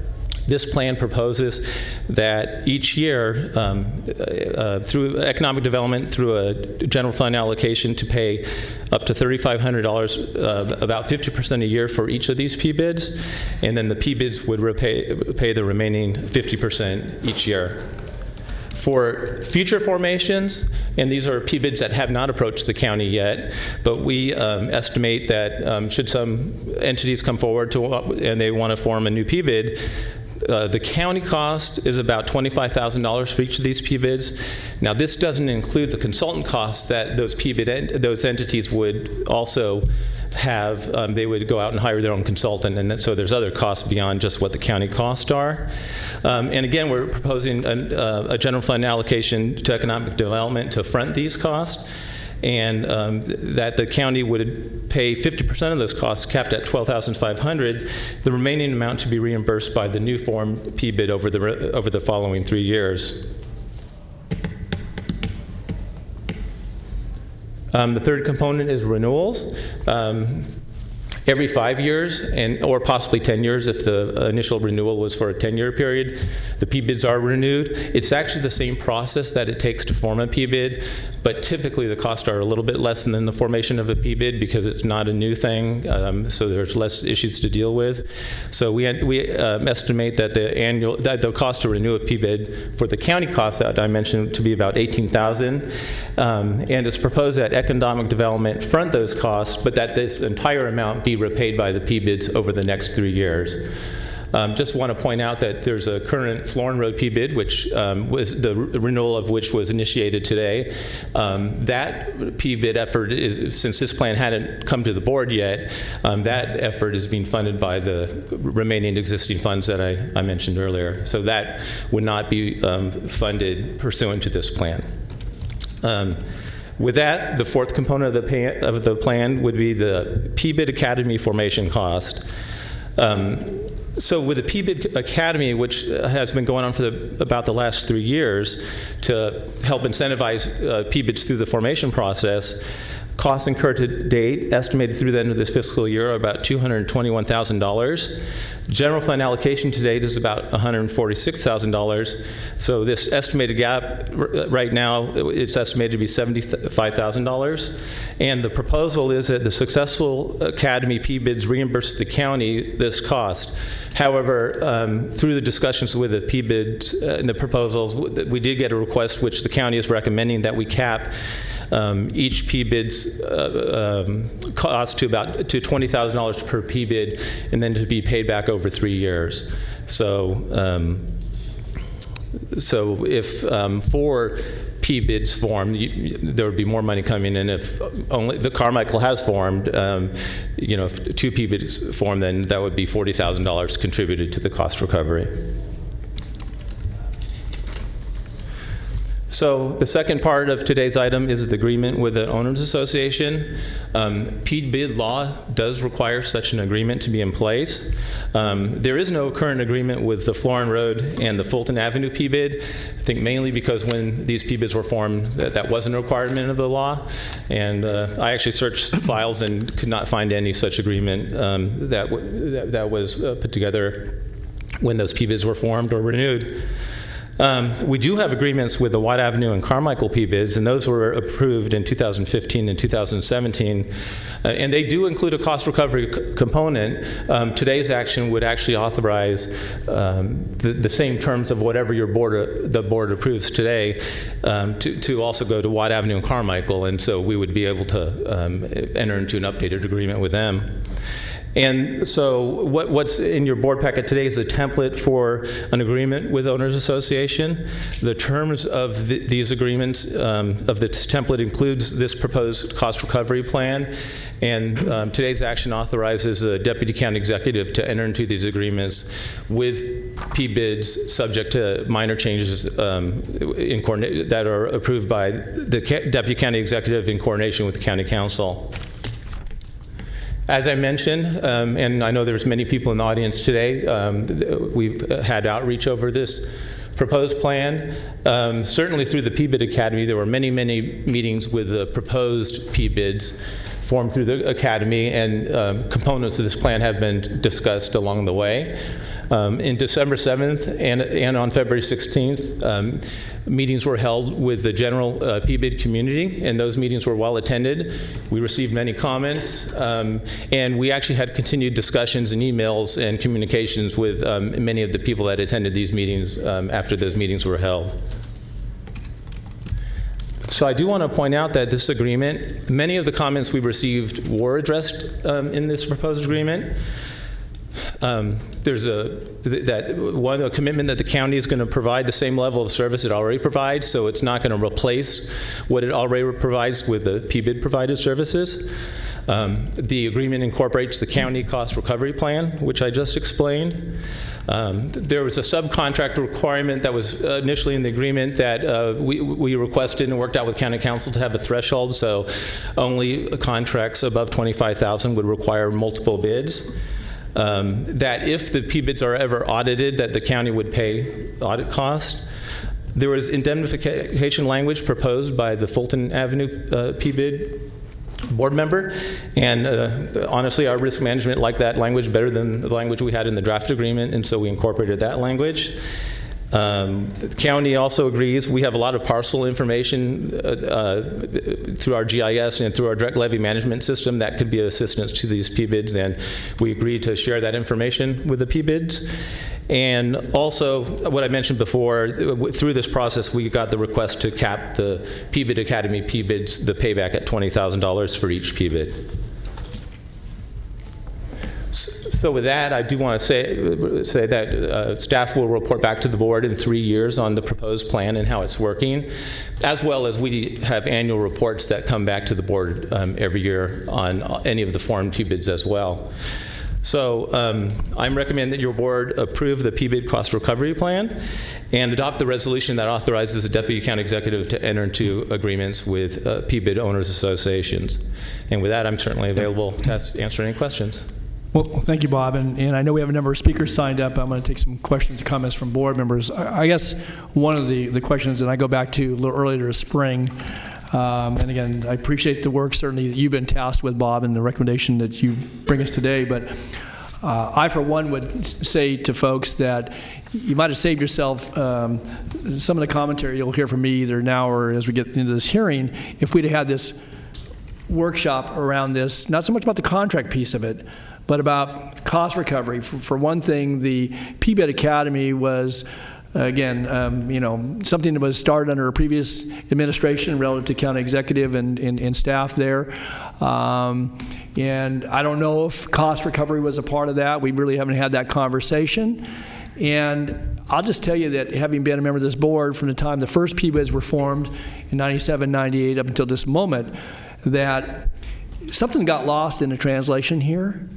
And I don't know that it was lost so much with staff as it was about cost recovery and about the benefits that accrue because of PBIDs. We are asking folks, again, they do it of their own volition, but basically in areas where either business retention and or infrastructure improvements and or other needs need to be addressed, basically they're taxing themselves over and above what general property taxes provide for as it relates to county services and programs in the unincorporated area and some incorporated areas of the county as well.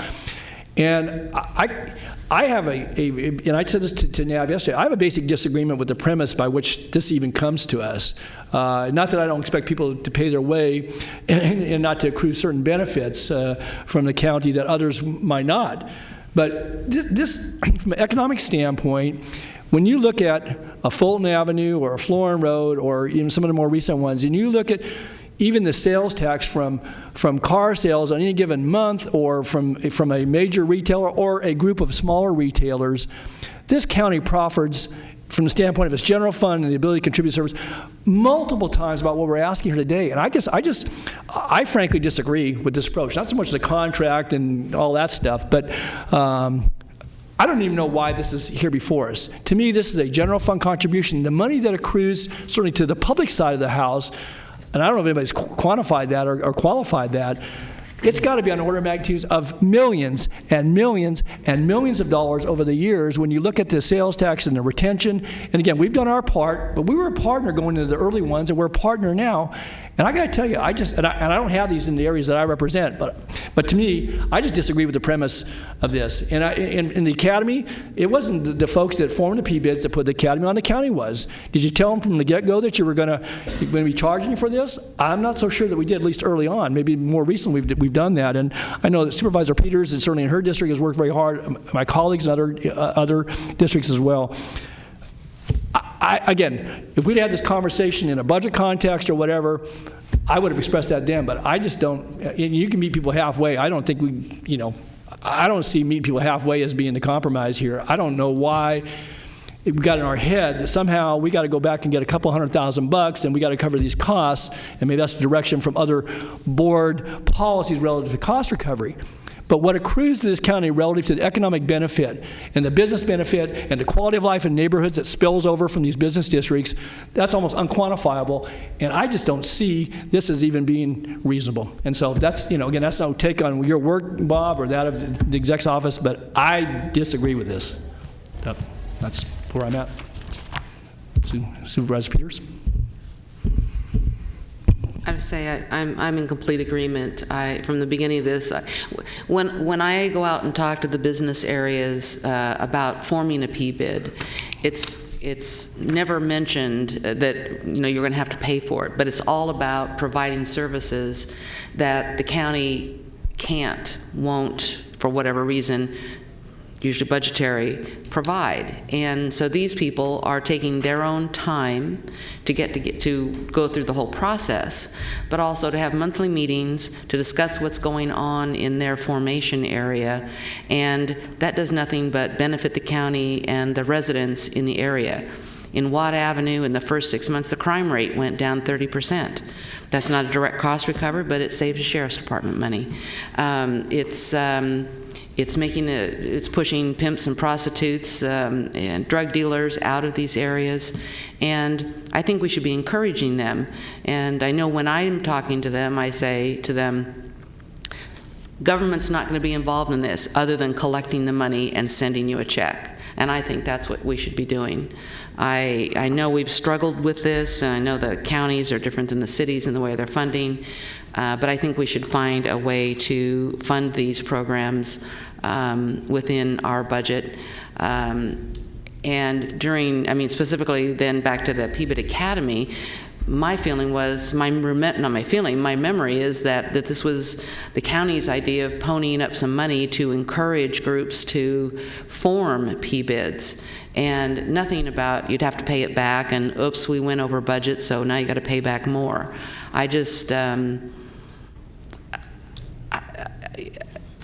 I'm spending a lot of time promoting P-bids, and I just don't think we should be charging them.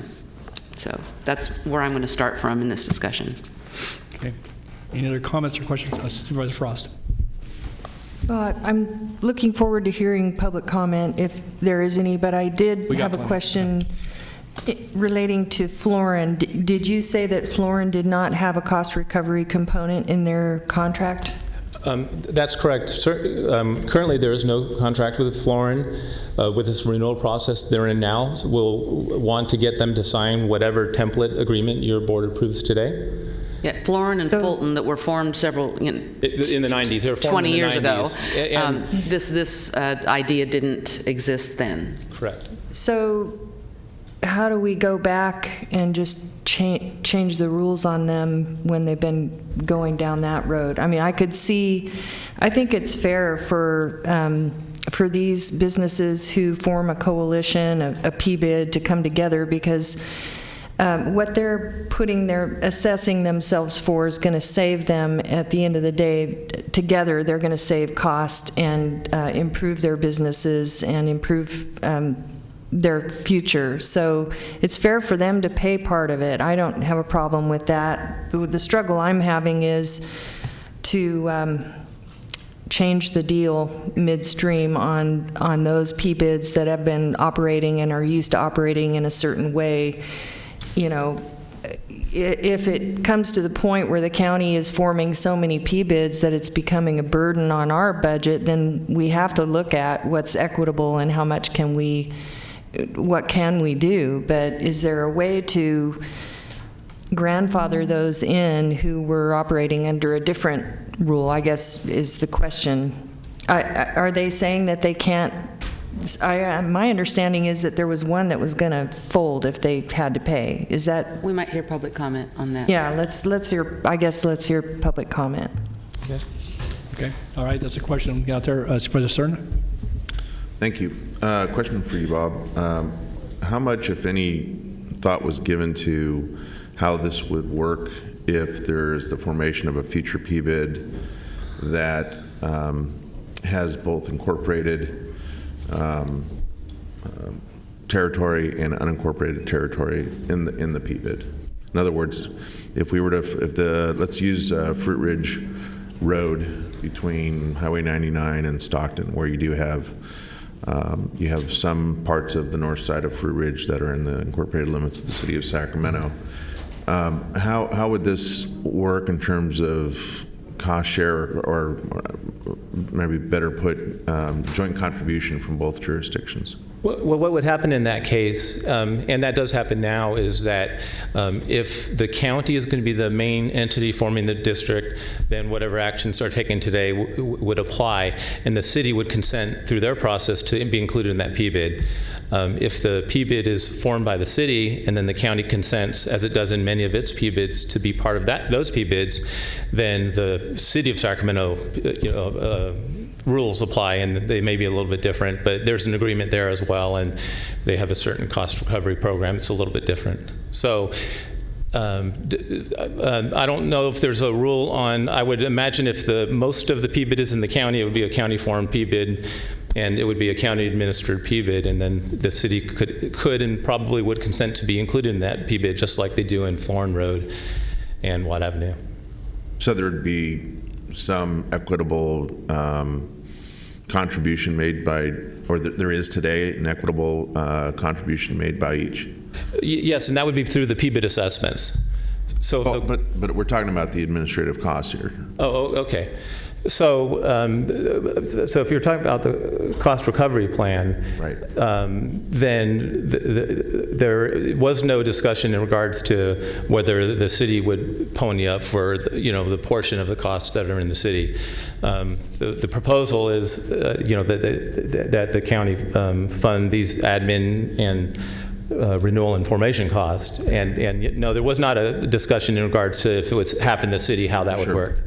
I don't disagree with what Supervisor Antoli and Peters have stated today about the imported PBIDs and the fact that they go over and above what we're able or choose not to provide, and they have obvious benefit to those corridors.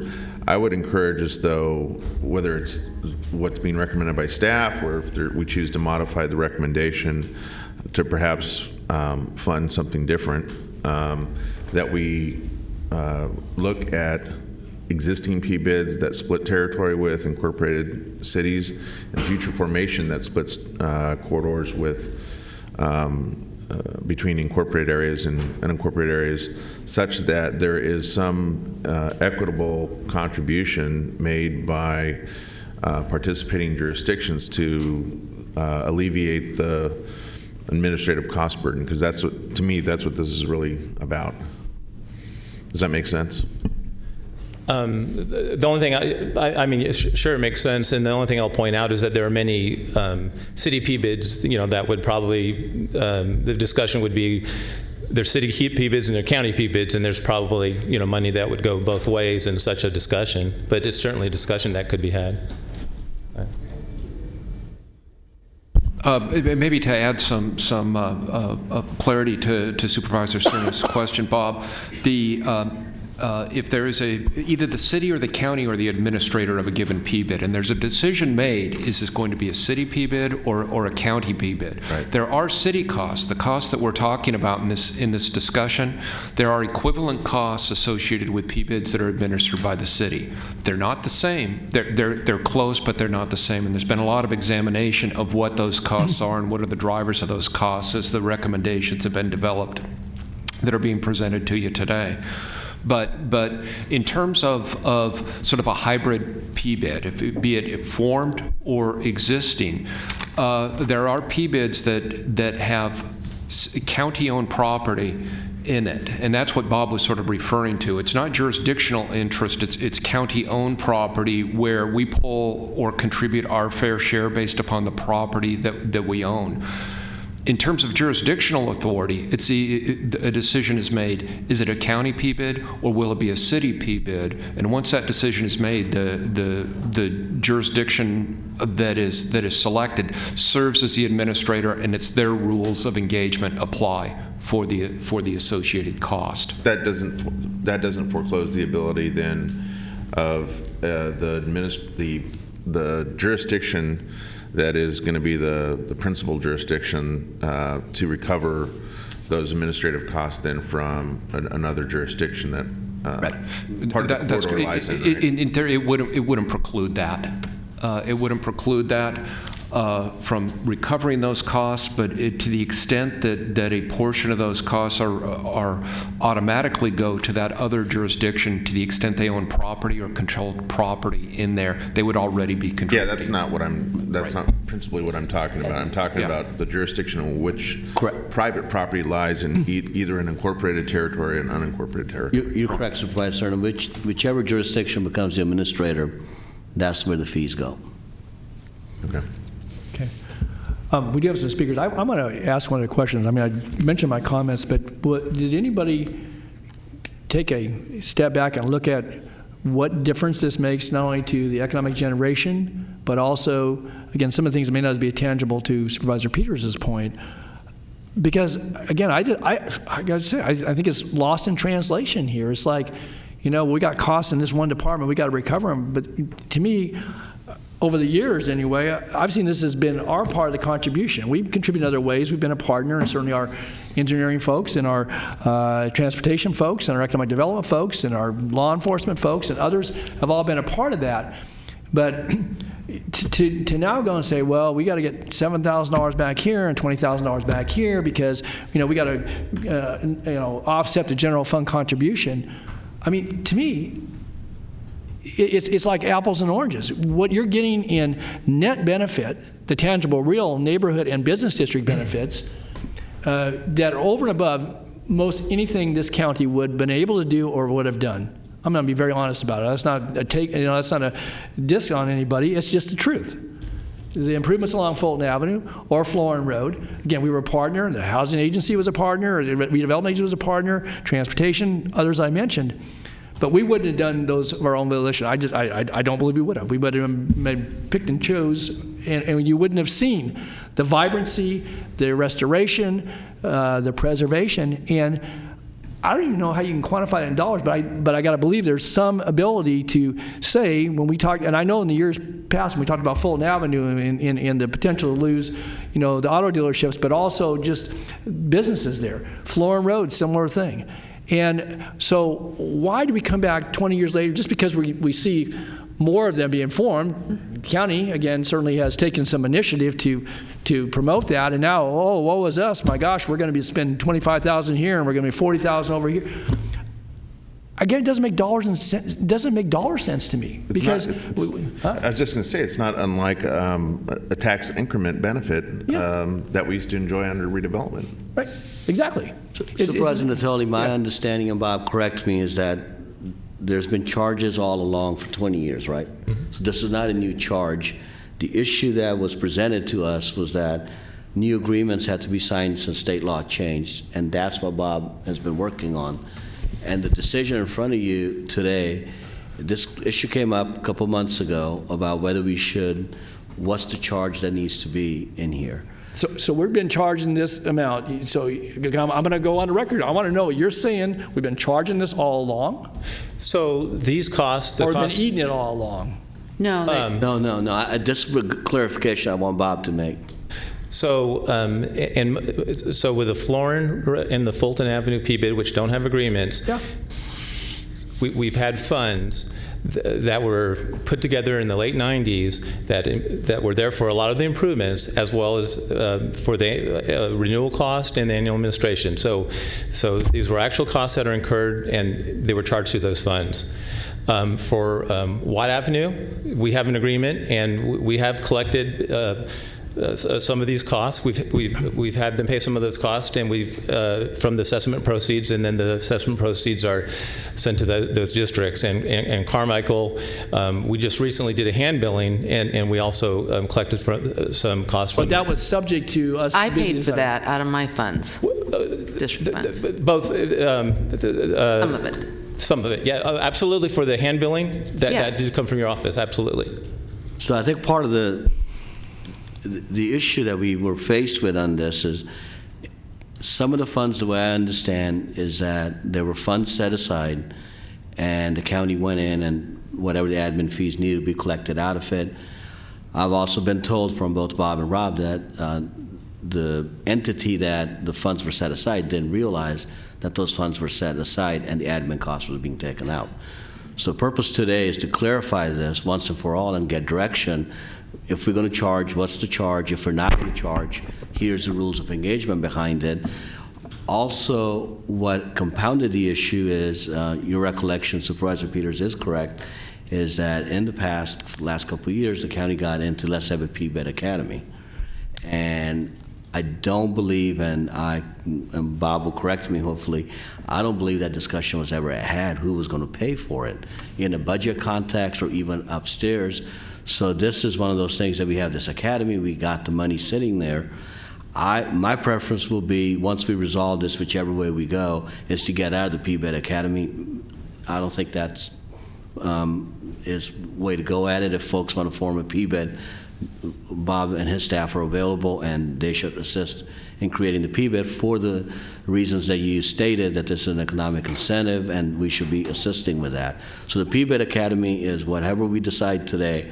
I would like to sunset that, be out of that business. Then it's down to the renewal cost, the annual fee is what we're down to. What policy do we want to have? Do we want to recover costs, or is this a general fund contribution? That's how I'm viewing the question in front of us. That's fine. I think there's also a question, according to at least the Fulton Avenue group, that they were unaware of this money that was set aside 20-some years ago that I guess the county has technically been reducing on an annual basis. I don't know what that money was, why it was set aside, but they, to my understanding, they have not been getting any, either a bill on it or a notice that your balance is X, and now we've deducted this, and your new balance is X. So yeah, I think there's a real strong case to be made for the legacy groups, the Florin and the Fulton, to be exempted from this at least. But again, I also think this is such a benefit to the county. I think the county needs to absorb the cost. I think before Bob answers that particular component, the other component I wanted to piggyback my comment a little bit is what Supervisor Frost said. If the policy decision we get is that we will incur the cost for it, we'll have a budget for it. If it gets to a point that it's starting to become too much burden, absolutely we'll be back to you either in a budget setting or some other kind of setting and say that we're incurring a lot of costs. Board, here's what the pros and cons of that is. Yeah. So as you're debating this amongst yourself, we're open to that suggestion too, that we set the budget up. Again, I can't emphasize enough, this was not so much to say, here's a cheat sheet on how much we want to charge. That started the discussion going, but it's really got policy direction from you, which way you want to go on this. Yeah, you'd need to be prepared to do an economic study on each of the PBIs to see how much money had been generated in other benefits in order to understand, to have a fair discussion. Yeah, I made that note months ago. So, Bob, you want to answer the fund? And Supervisor Peters, to your point, I can tell you that there's an annual report that comes to your board every year. This discussion of the annual administration and where it comes from is part of that annual report every year. The districts, the PBIDs, they come along with that annual report. That annual report is shared with us PBIDs, so they certainly have that information. And I also know that I communicated this issue with the Fulton Avenue PBID with the last renewal. And well, I think that's when the surprise happened. Yeah. And I'd like you to supply me with that information that you're saying is in the annual reports, if so I can see how obvious it was and if it was footnoted and explained. Yeah, sure. Yeah. And I think anything going forward, lesson learned, and this is there needs to be a little bit more formal annual communication. Yeah. I think that's part of the processes in Bob's shop now. Yeah. And I think that's more formalized with the new groups, the two legacy groups. Obviously, I wasn't here. Yeah. There's only one member of the board that was, and I know you have a good memory. I don't know if you can remember the detail on that, but I don't know how much it was called out that this was a cost that they were going to have to pay, or it was part of the documentation or anything like that. So I think having learned from the legacy group, we do have it in the new ones, and whatever we come out of this product, absolutely, we got to have that communication. Yes, I agree. Just that point that, some of my recollection is that we were worried that, we were going to see basically those areas, Florin and Fulton, go upside down because of a combination of factors, and that, the formation, it was iffy proposition because, property owners would go out to one another, those that were, pushing for them, and asked to go for additional dollars. And I don't, there may have been built in to cover some of those costs, but that we were worried about what the county contribution was going to be on Florin and Fulton. How are we going to help them with some of the infrastructure costs, and then, allocate that through DOT or Measure A, whatever it might be. And I think even our TOT tax at the time may have provided some funding for some of the startup. But that was very incidental to the conversation. You had worried if we were going to get the votes to put this thing together, because people had to go out and we had hearings in these chambers about folks that didn't think it was such a good idea to charge more money, and where was the proof in the pudding? What are we going to get for this? And the county was obviously very very supportive. But to your question, I don't recall a great debate about the annual cost. Cost of formation or annual costs. They were nominal compared to the challenges we were going to be faced, and we're facing with loss of businesses and vacant storefronts and increasing blight, and so there was a lot of conversation about that. It wasn't the focus of, as I said, picking up a few $1,000s annually to cover the costs. I think it was assumed on our part, but maybe they were built into some other documents. So, and I think if you look at the recession we just went through, and I'll speak to Fulton because it's in my district, but when that happened, it kind of looked like the locusts had gone through Fulton Avenue. There were a lot of businesses closed, and one of the first areas in the county to come back and produce jobs in the businesses and all the tax revenues that come from that was Fulton Avenue.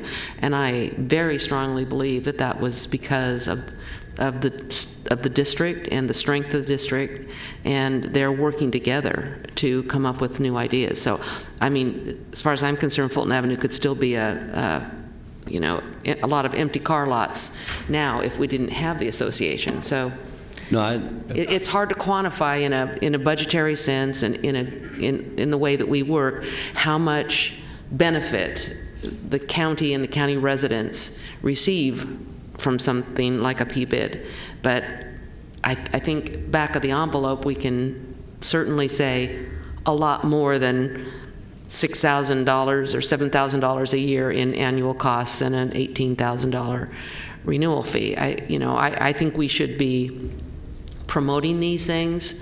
I started a couple years ago and came up with the idea with Lori of the PBID Academy, and maybe that wasn't the right way to go about it, but it did produce a couple of PBIDs, and I'm not suggesting we have to do that going forward, because I think now we have enough of the ball is rolling on PBIDs, and so people are learning about it, and we get questions about it. So I know the accounting types, just want to account for every dollar. But I think you have to count the benefit into it too. And money doesn't often roll into the county coffers, but in this case it does. It's just diffuse and hard to put your finger on.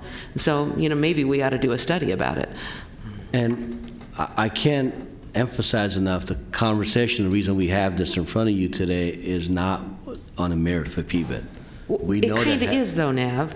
It kind of is. It wasn't the intent. It brought up the discussion then. Yeah, it did. What we were stuck with is there's this cost, and there's been this expectation, if you will, that we were recovering costs. Just the conversation we had, it's not been very clear who was recovering, who wasn't recovering. Right. It was more just to have direction, is that what would the board like to do with this cost? We're making the recommendation because what you have in front of you, and Bob looked at it, those are the kind of costs that he has to recover, and that's what the recommendation is coming forward.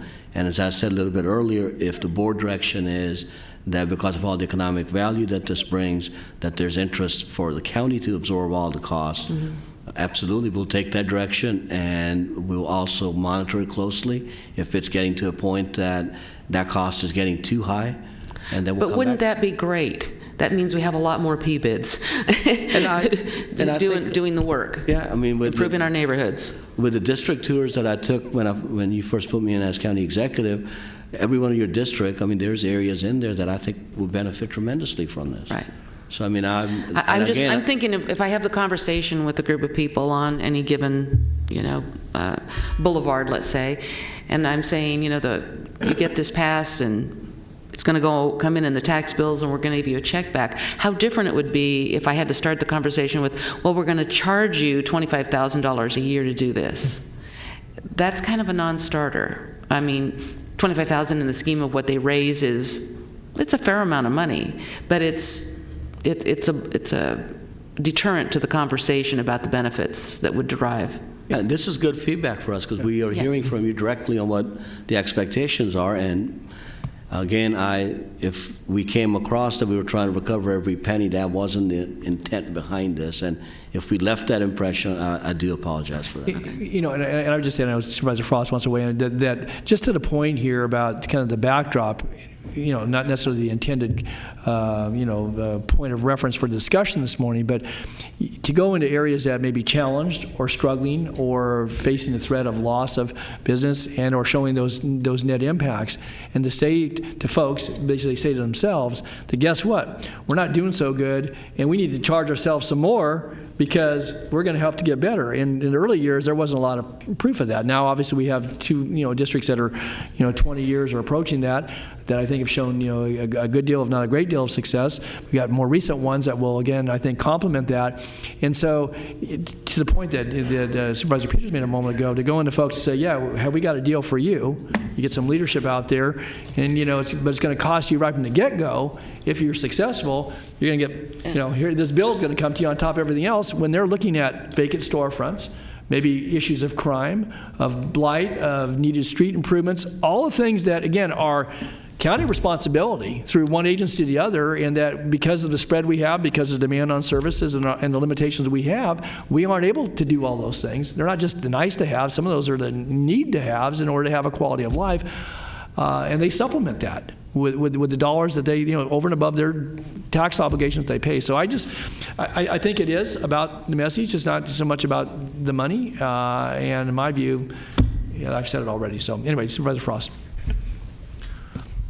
Bless you. To the county's responsibility, we're trying to form a PBID in Antelope, and what is described to me is that we have a situation out there where there are homeless, and there are actually people who come right into the yogurt shop and offend people or steal from them, and that a lot of the businesses in that area are already having to hire security guards because we don't have enough boots on the ground. So the county is not able to meet the needs of those. They can't be there 100% of the time to police the situation and help that situation. So the PBID does solve that, but I think the businesses are already stepping up and saying, we need to put something in order to be successful here. So I just wanted, I'm not sure it's all the county's responsibility in it. We have a growing problem, and this is a way that businesses can work together to help themselves. And I think it's fair that they should pay for part of it. I don't think it's fair to go back and change the rules on people from the past. And I also know in the last couple months we allocated $1 million for economic development. And I think our economic development department we should continue to find ways that we can support small business owners. And I wonder if this is a challenge on the general fund, and I know we have 149 applications that we're working our way through for that small pot of $1 million, but I wonder if this could be something that's included in economic development support funds that we allocate annually, and it's there as a resource for grants for businesses that are trying to make this happen, so that it's not just a surprise on the general fund. It's just a thought. Okay. Good. Yeah, I think some of those TOT monies were used in early years to support some of the activities in Fulton and Florin both. So, okay, unless there's any other comments or questions by board members at this juncture, we'll go to our speakers. We have several, and I'll call them in the order they were handed to me. Ann Billington, Teresa Higgins, and Melinda Epler. And I know we have some off-agenda speakers, so please be patient. We'll get to those before we conclude the morning session. So Ann, Teresa, and Melinda. Coming up, again, I'll just read them all the rest. I got Randy and Tim Cahill and Melinda Levy, Storms, and Michelle Smyra. So, anyway. Good morning, Supervisors. My name is Ann Billington, and I'm here as a member of the Assistance League of Sacramento, and we are a national nonprofit organization. And 3 years ago, we purchased a building on Fulton Avenue. And excuse me? And it's beautiful. I just want you to know that we selected the building because of the improvements that have occurred along Fulton Avenue. We are thrilled to be there. Our business has almost grown by 30% in 2 years. Up in the last 30 years, we were doing $274,000 a year. Within 2 years, we're almost close to $400,000. We believe that it's because of the improvements along Fulton Avenue, the cleanup, the renovations, the activities. The Cruise Fest has benefited us. And so we directly receive benefit from the organization. And I felt, I'm the manager of the shop, and I felt it was important to participate with the local business organization. So I am the newest member on the board, and I'm thrilled that the activities of the association are ones that bring the community together. So I'm just here in support of it. Thank you. Thank you for your comments. Okay, Teresa, and then followed by Melinda Epler. Yes, hello, my name is Teresa Higgins. I own one of the shops inside Town and Country Village. This is our 20th anniversary. My business is Capital Confections. Yeah, it's one of the best chocolate shops. So I'm here to speak about the longevity and what happens during a 20-year part of time in history of Sacramento and what has happened in Fulton Avenue. And I can tell you that when we bought the shop, Town and Country Village was a bunch of wonderful little businesses that came together and was very well organized under the Donahue Schreiber or the owners of Town and Country Village. Now, that's not so much. The rebuild of Town and Country has been a huge change in our neighborhood. And the one thing that has supported all of the change in our neighborhood has been the PBID. I've been very active with Melinda and the other members of the PBID for the last 7 years and continue to do so. And I can tell you that Town and Country would have questioned their rebuild of that conversation and of that shopping center if that PBID had not been there. So longevity. and support. Thank you. Good. Thanks, Teresa.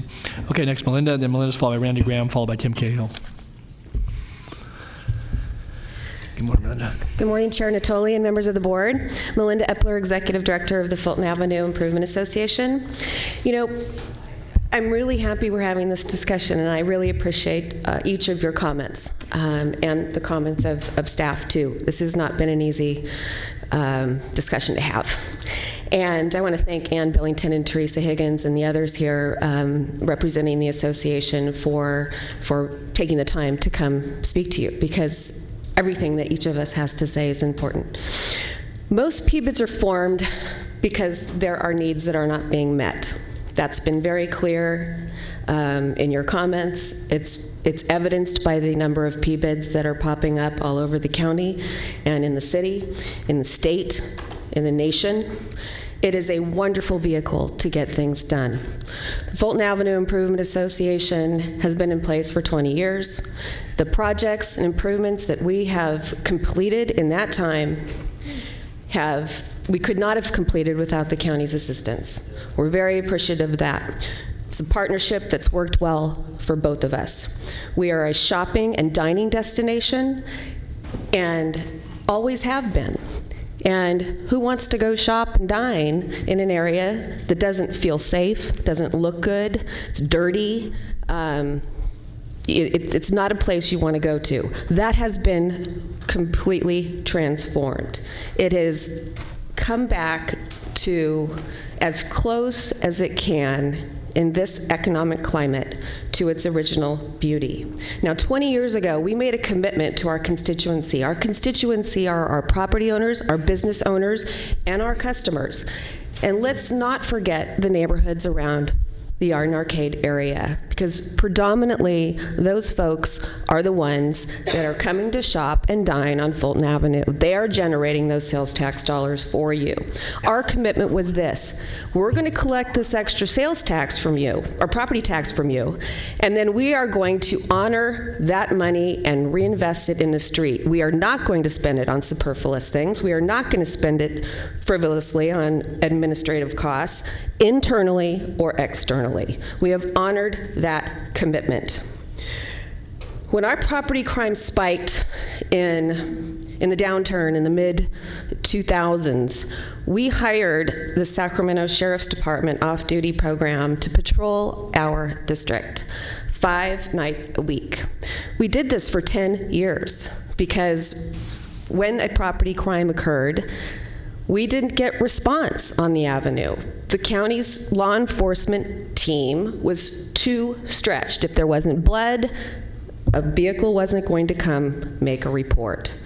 We took care of that. We hired the off-duty program. Over 10 years, we paid the Sacramento County Sheriff's Department $1.2 million. $1.2 million.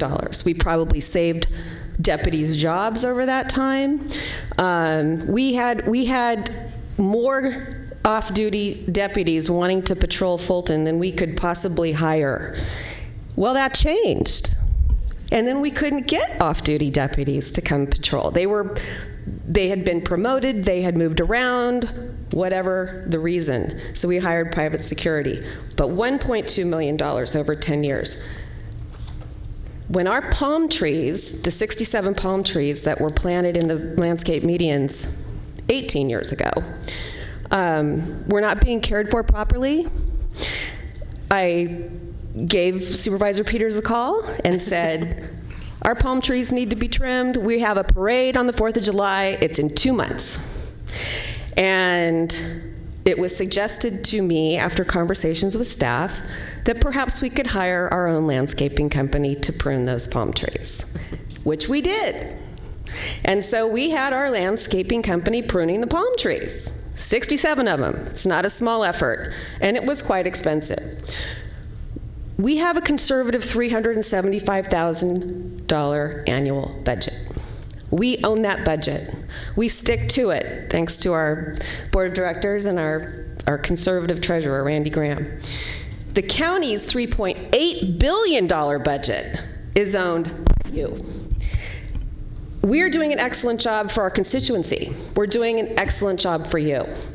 And we support this agreement, as written, with the exception of the cost recovery piece. If this agreement is approved by you, with the fee structure, the cost recovery piece included, we run a very significant risk of dissolving our district next year, because we will no longer be honoring our commitment that those dollars are going to be reinvested in the street. That would be a travesty. So thank you all for your support. I think I'm hearing that this needs a lot more work in terms of whether or not you're going to be able to recover the costs, the administrative costs that go to help support our PBIDs. But we do so much for you too. And so we ask for your support to take this cost recovery piece out of this contract.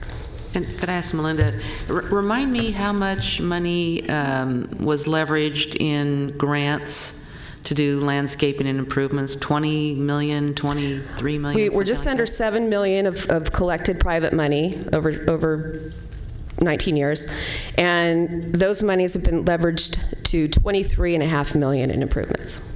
Yeah. Thank you. Thank you. Those are transportation grants. Yeah. SMUD grants. Air credits. Air credits, yeah. Okay, good. Thanks, Melinda. Thanks. Okay, next, your conservative treasurer, Randy Graham. Didn't say it here on the list, but tight-fisted. Thank you very much. Hi, Randy. My notes say good morning. I've got 6 minutes. Yeah, you do. My name is Randy Graham, and for those of you whom I have not met, for approximately 35 years, I owned and operated a General Motors dealership on Fulton Avenue. During that time, Fulton Avenue went from an auto retail hub in the greater Sacramento area to an afterthought as the surrounding auto malls were developed and prospered. I often relied on the numbers to run my business, and I'd like to talk some numbers today. As Melinda said, we would support the county's proposed contract with the Fulton Avenue PBID with one major exception. That's the fees or taxes. It makes absolutely no sense that we should be assessed fees or taxes for the privilege of self-assessing ourselves additional property taxes. The Fulton Avenue Association has been in place for 18 years. During that time, we have raised $6.7 million that has been spent on behalf of the district. I will not relive our improvements and successes. I'm hoping that you are all familiar with them. And I must remind the board our role in the sales tax generation in the county budget. Back to some numbers. Our $6.7 million of private money has supported public services such as the following: police coverage, trash removal, SBA rezone funding, and fire protection. And you want to tax us for doing that? This is a total disconnect. The proposed county contract was amended with negotiation to split some of the fees. I was certainly involved in all of those meetings. The language in that contract is horribly one-sided, leaving us with no right to appeal, audit, or any explanation of fees in future years. And I would wager that none of you supervisors would agree to such tax or fee language if it were proposed in your own homeowners association or your mortgage lender contract. I ask that the board not return the proposed contract to staff to work this out, because frankly, I don't think your staff gets it. The staff should not be looking for ways to increase county revenue by charging PBIDs. I think they should be out buying thank you cards for all of the PBIDs that they have. Perhaps they simply don't understand the youthful story, please don't bite the hand that feeds you. In conclusion, I remind the board that any fees associated with a PBID presumes the existence of a PBID. Don't be presumptuous on the existence of our PBID if the rules are changed. And Ms. Frost, I appreciate your rule. I mean, we had none of this dialogue. I was one of the original founders when it was put together 20 years ago. Cost recovery is a concept that's brand new in our horizon. If there are any questions, I'd be glad to try to answer them. Otherwise, I thank you for your consideration. Okay. Thanks, Randy. Any questions, Randy? If not, thanks, Randy. Appreciate your comments here this morning. Okay, Tim Cahill. Tim's followed by Melinda Levy-Storms, and then Michelle Spira. Well, I have 3 minutes to say good morning. My name is Tim Cahill. I'm president of Charles C. Bell Company. We're property owners on Fulton Avenue. I'm also the chair, this year's chair of the Fulton Avenue Association, and I share the pleasure with Randy Graham of being one of the founding members of the association. We have had a public-private partnership from the very beginning. When the district formed, or we were trying to form, then County Supervisor Muriel Johnson asked us to form something to help bring up the street, do something. And we worked hard. A lot of us put in seed money. We weren't sure we were going to get it back in order to get the district formed. And we did form it. And we have been good partners, and we have enjoyed, and thank you very much, the support of this board constantly, and for senior staff. And we do appreciate that. We don't take that for granted at all. But this contract presents a number of problems. As others have said, we don't object to the contract terms. There are certain terms in there, such as, the competitive bidding, the insurance, the auditing. Those are common sense sorts of things. We don't have a problem with that. But the fees are a non-starter. Because we have a public-private partnership, one of the things that we did was we created a public benefit nonprofit corporation. We have a board of directors. We do all of those things. And we have worked consistently with the county. Many of you may not know this, and I'd like to point out a few things. That back some years ago, the county decided that it was necessary to put a 12-inch water line down Fulton Avenue so that businesses such as the new Cooney dealership could actually develop. In the process, they realized that we were short 56 fire hydrants. That means we were underserved in our community, both the businesses and the residential, by 56 fire hydrants. I had a meeting and a discussion with the then head of the Department of Transportation, who said, Tim, it's costing us more than we thought. We can't afford to put in 26 of those fire hydrants. He wasn't asking for money. He was stating a fact.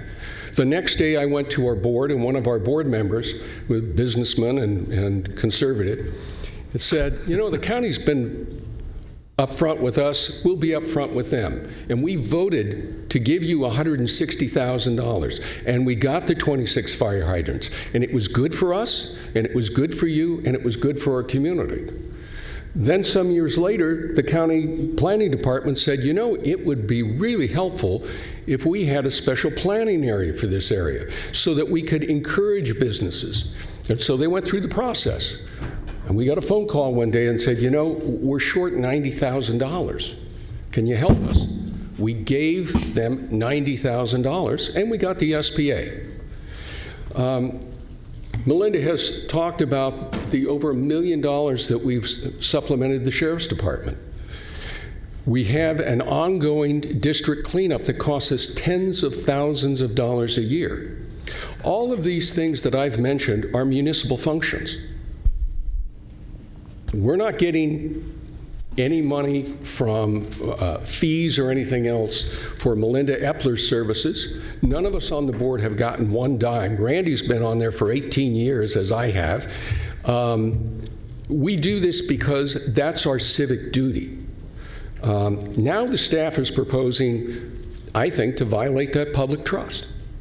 As I said, we don't ask for reimbursement for some of Melinda Epler's countless hours that she's put in helping staff and answering calls from different people that your staff doesn't have to answer. And on renewals, yes, the county may cost them money. We pay over $60,000 for renewal. That's just for the consultants. That has nothing to do with the cost that we incur for countless hours of work to put that together. So The money that is generated by the PBID, that $375,000 that Melinda talked about, that's over and above all the taxes we pay normally. And that's coming out of my pocket and their pocket and all of their other constituencies. And I don't know, to pay a fee so I can tax myself just isn't right. Okay, thanks, Tim. Thank you all for the history, too. I think it's important, and I think that's kind of what lost in the translation, as I said earlier. So, all right, Melinda Levy-Storms. And then following Melinda is Michelle Smyra. If there's anybody else who wishes to address this item, those are the last two speakers I have on item 75. So.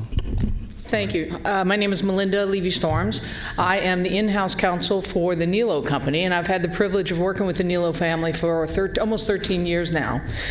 We have 13 lines of vehicles in the Sacramento area, 14 dealerships, 15 operations, and 700 amazing employees. And I mention that because part of the reason we have amazing employees and we're able to attract people is because we provide great places to work. And one of the reasons that we provide great places to work is because of just the environment of our dealership. And remember, we're in the car industry, right? We are in the automotive industry. Some people would rather have a root canal than buy a car. Hopefully not from our company. But we are voted like the best place to have a root canal over and over again because we have amazing people under great leadership. And part of that is making them feel safe in their workplace. And making them feel safe in the workplace is where the PBID comes into play. The role that they've played on Fulton Avenue, and I'm on the board, so I'm a part of it as well. I'm just not the Melinda, I'm the other Melinda, is really invaluable to us as an employer. And as we're bringing new businesses, hopefully, into Sacramento, we are now not only touting in our presentation, our marketing presentation to other lines of dealerships or manufacturers. We say, oh yeah, 96 years in business, selling vehicles to, generations of families, 700 employees, great leadership. This last time that we did it, we actually sparked a whole page about the PBID and the importance it plays in the environment in bringing new business into Sacramento. So the critical role that the PBID plays for us as one of the bigger fish in the area is important. But I'll remind you all also that Fulton Avenue is made up of smaller businesses, many smaller businesses, and it's a hard sell to get them to renew sometimes. So while it might not be that big a deal to a larger company like us, it's a tremendous deal when we go to renew. The other night, Rick was honored as the Humanitarian of the Year at the United Cerebral Palsy event downtown. And the gentleman who was doing all the comments just repeated over and over and over again how 90 cents of every dollar you donate to UCP goes back to its constituents. And I think the Fulton Avenue PBID would be able to say something very close to that. I don't have that number, but that is part of the argument that we have and the positioning that we have when we go up for renewal. So I'm here as a champion of the PBID, and any threat to it, including what may seem like a nominal fee, is got to be rejected. So thank you for your time. Thank you. Thank you, Melinda. Yeah. I would just say, I recall in some of the early formations, and I'm sure Randy and Tim do, we had some of those small businesses who objected, even when it came down to do the formation action by this board that reflected obviously the majority. But I remember a beauty salon owner, another very small car dealership, who again didn't see any particular benefit to what was being proposed, and it was a hard sell because again not unlike anybody big or small, but they didn't see in their bottom line that it was going to necessarily benefit them. And I think to your point about some of the smaller businesses who then, have to step up as well as the larger ones, and that group has come together and held together. And so I commend the effort and certainly the Nilo Company for their work as well. So thank you very much. Yeah, thanks. Thank you for your time. Okay. Lunchtime. Michelle Smyra. Michelle, I guess you get the last word from the audience on this particular item today. So. Yeah. Thank you very much. Michelle Smyra here this morning, or this afternoon now, on behalf of the Watt Avenue Partnership. Here also with Greg Lobatetta, our new Executive Director for the partnership. I don't want to mimic everything Melinda said. We certainly agree. I do want to thank staff, though. About a year ago, we had great sticker shock when we got our assessment or fees taken out of our assessment. Supervisor Peters had put in $20,000. We thought that was the fee. So to get another $38,000 taken out on top of the nearly $60,000 paid to the formation consultant, it was quite a bit more than we anticipated. Our quotes initially came in at $65,000 for formation collectively. But in sitting down with staff, and I think that's a lot of how we did get here, one of the things we had asked for was an understanding of what all the fees were, but also certainty going forward. So we need to budget year to year. And we needed last year, because we ended up paying back about $83,000 last year in formation costs. And that really impacted that's 20% of our budget. So that really took down what we could spend on security and on maintenance, which are 70% of where the resources go. As Melinda indicated, all the money we don't pay goes right back into services. And I mean, these PBIDs operate lean and mean. I mean, we have donated office space. Greg's got a cell phone and a laptop. And that's really it. That's the administrative side. And as next year we go to start looking at doing outreach for renewal, you know, our members want to know, where's the money going? What are you spending it on? They don't want to think that they're putting money in to go back to administrative, whether it's staff administration or whether it's county administration. They want it to go back to services. We've had great success last year, and we absolutely want to keep going with what we're doing. We'd love to get into more of the fun things, you know, in terms of marketing and branding the district, but first really needed to get a hold on the clean and safe side of things. But we do appreciate it, and with everything Bob and John on the day-to-day have done, it's at least helped us get to an understanding of what the numbers look like. We would love to pay less, we do, but we do need that certainty as well, year to year, of what we have to spend and what kind of contracts we can put going forward. So, thank you. Okay, good. Thank you. Thank you, Michelle. Okay, that's all the commenters I had on that particular item, and thank you all for your comments and your input. And I'll bring it back to the board now for a discussion and direction. So, Ms. Peters. Well, I'm trying to figure out how to put a motion together. I would remove the number one, the cost recovery plan from it, but I know the resolution needs to be adjusted to reflect the removal of the costs, the renewal costs and formation costs, and administration costs. So I would think that, I'm just going to pause for a second. If you listen to the Fulton Avenue story, and they've spent over $1 million on the sheriff, and they paid for 26 fire hydrants, and you go down the road, they got a credit balance when it comes to administration as far as I'm concerned. So, and I think we're looking to all the PBIDs to potentially, you know, help the county, help them, and I just really don't think there should be any doubt in anyone's mind that these organizations are worth more to the county than we spend in administrative costs. So, as the county executive, what would be the best way to go forward? To just come back with a resolution that takes out the county cost recovery plan out of it? That's correct. If you give it back to us, we'll take that out and resubmit it to you. Okay. That'd be my motion. Okay. I would second your motion. Do we have other comments or questions?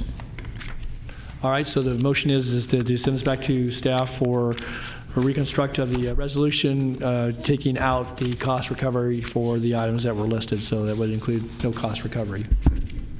Okay, that's the motion. All right, please vote.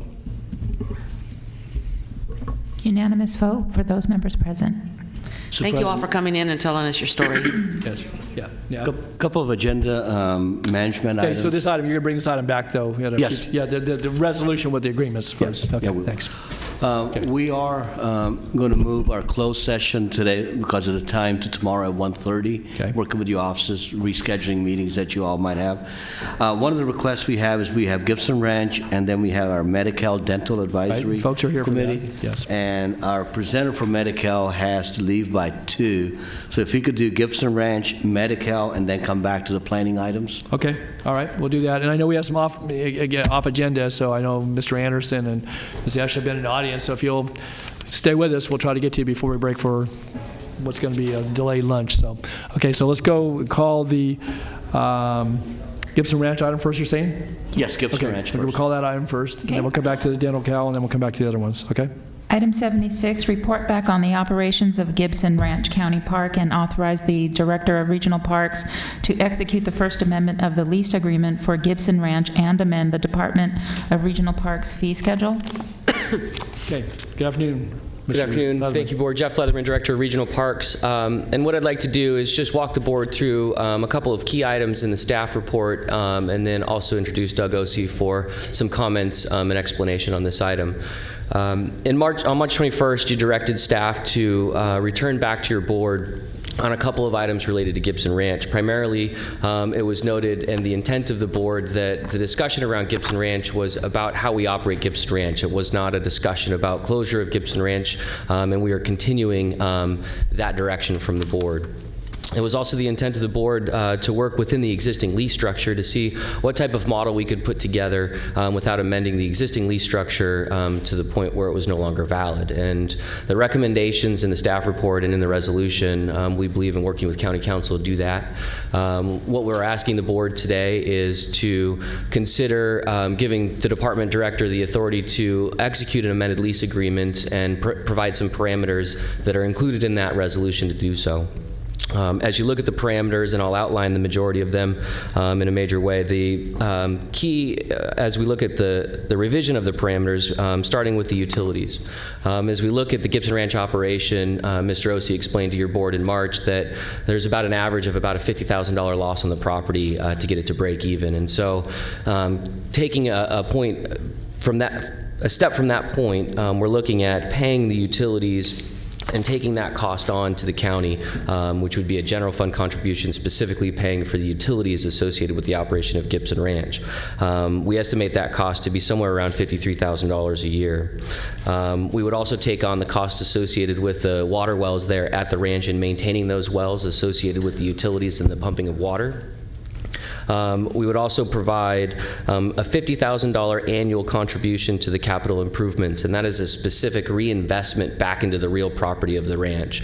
Items such as facilities, rooftops, HVAC systems, similar to the contribution that we made early on in the contract period. We would renew that commitment into the facility and commit annually $50,000.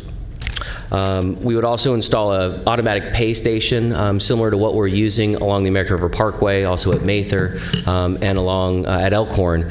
The intent is that Mr. Ossie then could decrease the amount of staff time in the off-season that he would use to staff the kiosk area and still be able to continue to collect revenue through the parking pay station. That parking pay station would be maintained on a day-to-day basis by Gibson Ranch staff, but we would be monitoring that pay station and making sure that it stays within its warranty period by doing the major maintenance associated with that, as we do with our other pay stations in the park system. Included in our recommendations is increasing the vehicle entry fee from $5 to $8. And I'll touch on that piece in just a second. The current lease term expires March 31st of 2021. Our recommendation is to move this contract into a year-to-year contract, and we're requesting the authority for the board to allow the director to extend that contract for no more than 5 years. So we would do the initial term contract for 1 year, and then we would have 4 more extensions beyond that. Just going down one more item in the chart in your staff report. The contract terms would be 1 year, but it was also provide GRP a 90-day notification period to vacate the property.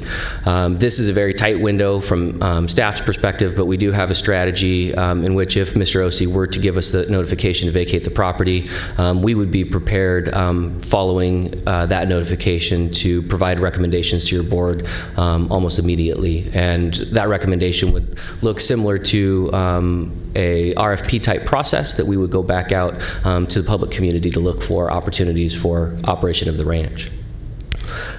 Any questions about those pieces before I move into the fee schedule and the parking? Mr. Cernan. Sure. Yeah, Jeff, on that last statement of yours, that if Mr. Ossie decides to vacate, that we'd go back out for an RFP. That would be the only option you'd present to this board? You wouldn't present to this board that the Parks Department reassume all operational functions of the park?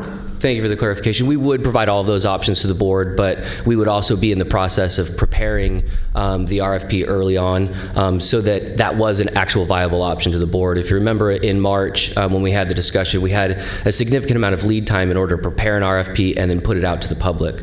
We would do that preparation work now so that we had it available to us as a tool should Mr. Ossie give us that 90-day notification. Okay, but just to be absolutely clear, you would give us back, some kind of option matrix that would show all the operational functions that Mr. Ossie was previously responsible for, and how those functions would be reassumed by Parks. That is correct. Okay. Thank you for the clarification. Okay, Supervisor Frost.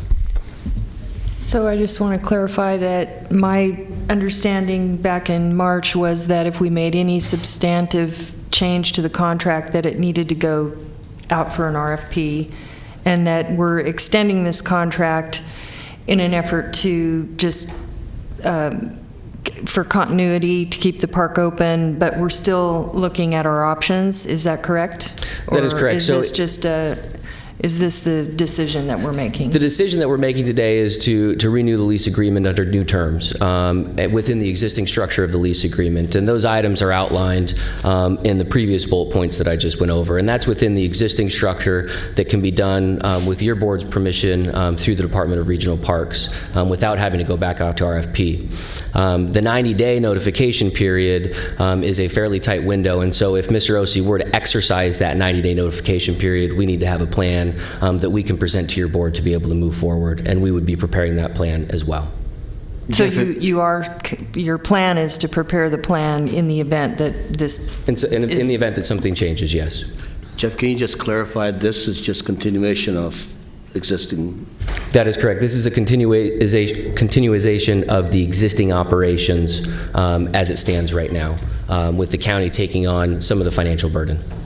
Okay, and our county council confirms that we're good to go with that without RFP. Okay. If there's any changes that happen to the terms, then the RFP comes in, or discussion with the board on what's the future. Is it an RFP, or do we look at having the county operate the park? You don't consider these changes to the terms?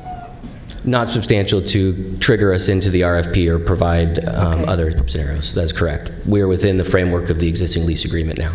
And I have a question relating to the fees.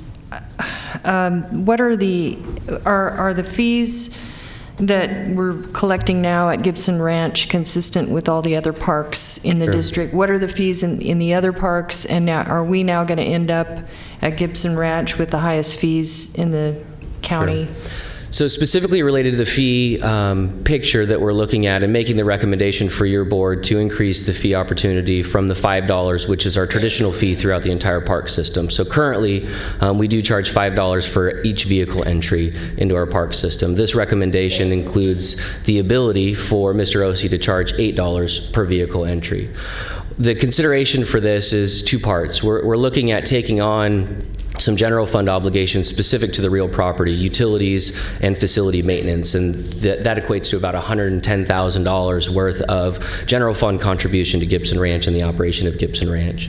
That allows Mr. Ossie to break even operationally by taking on the utilities.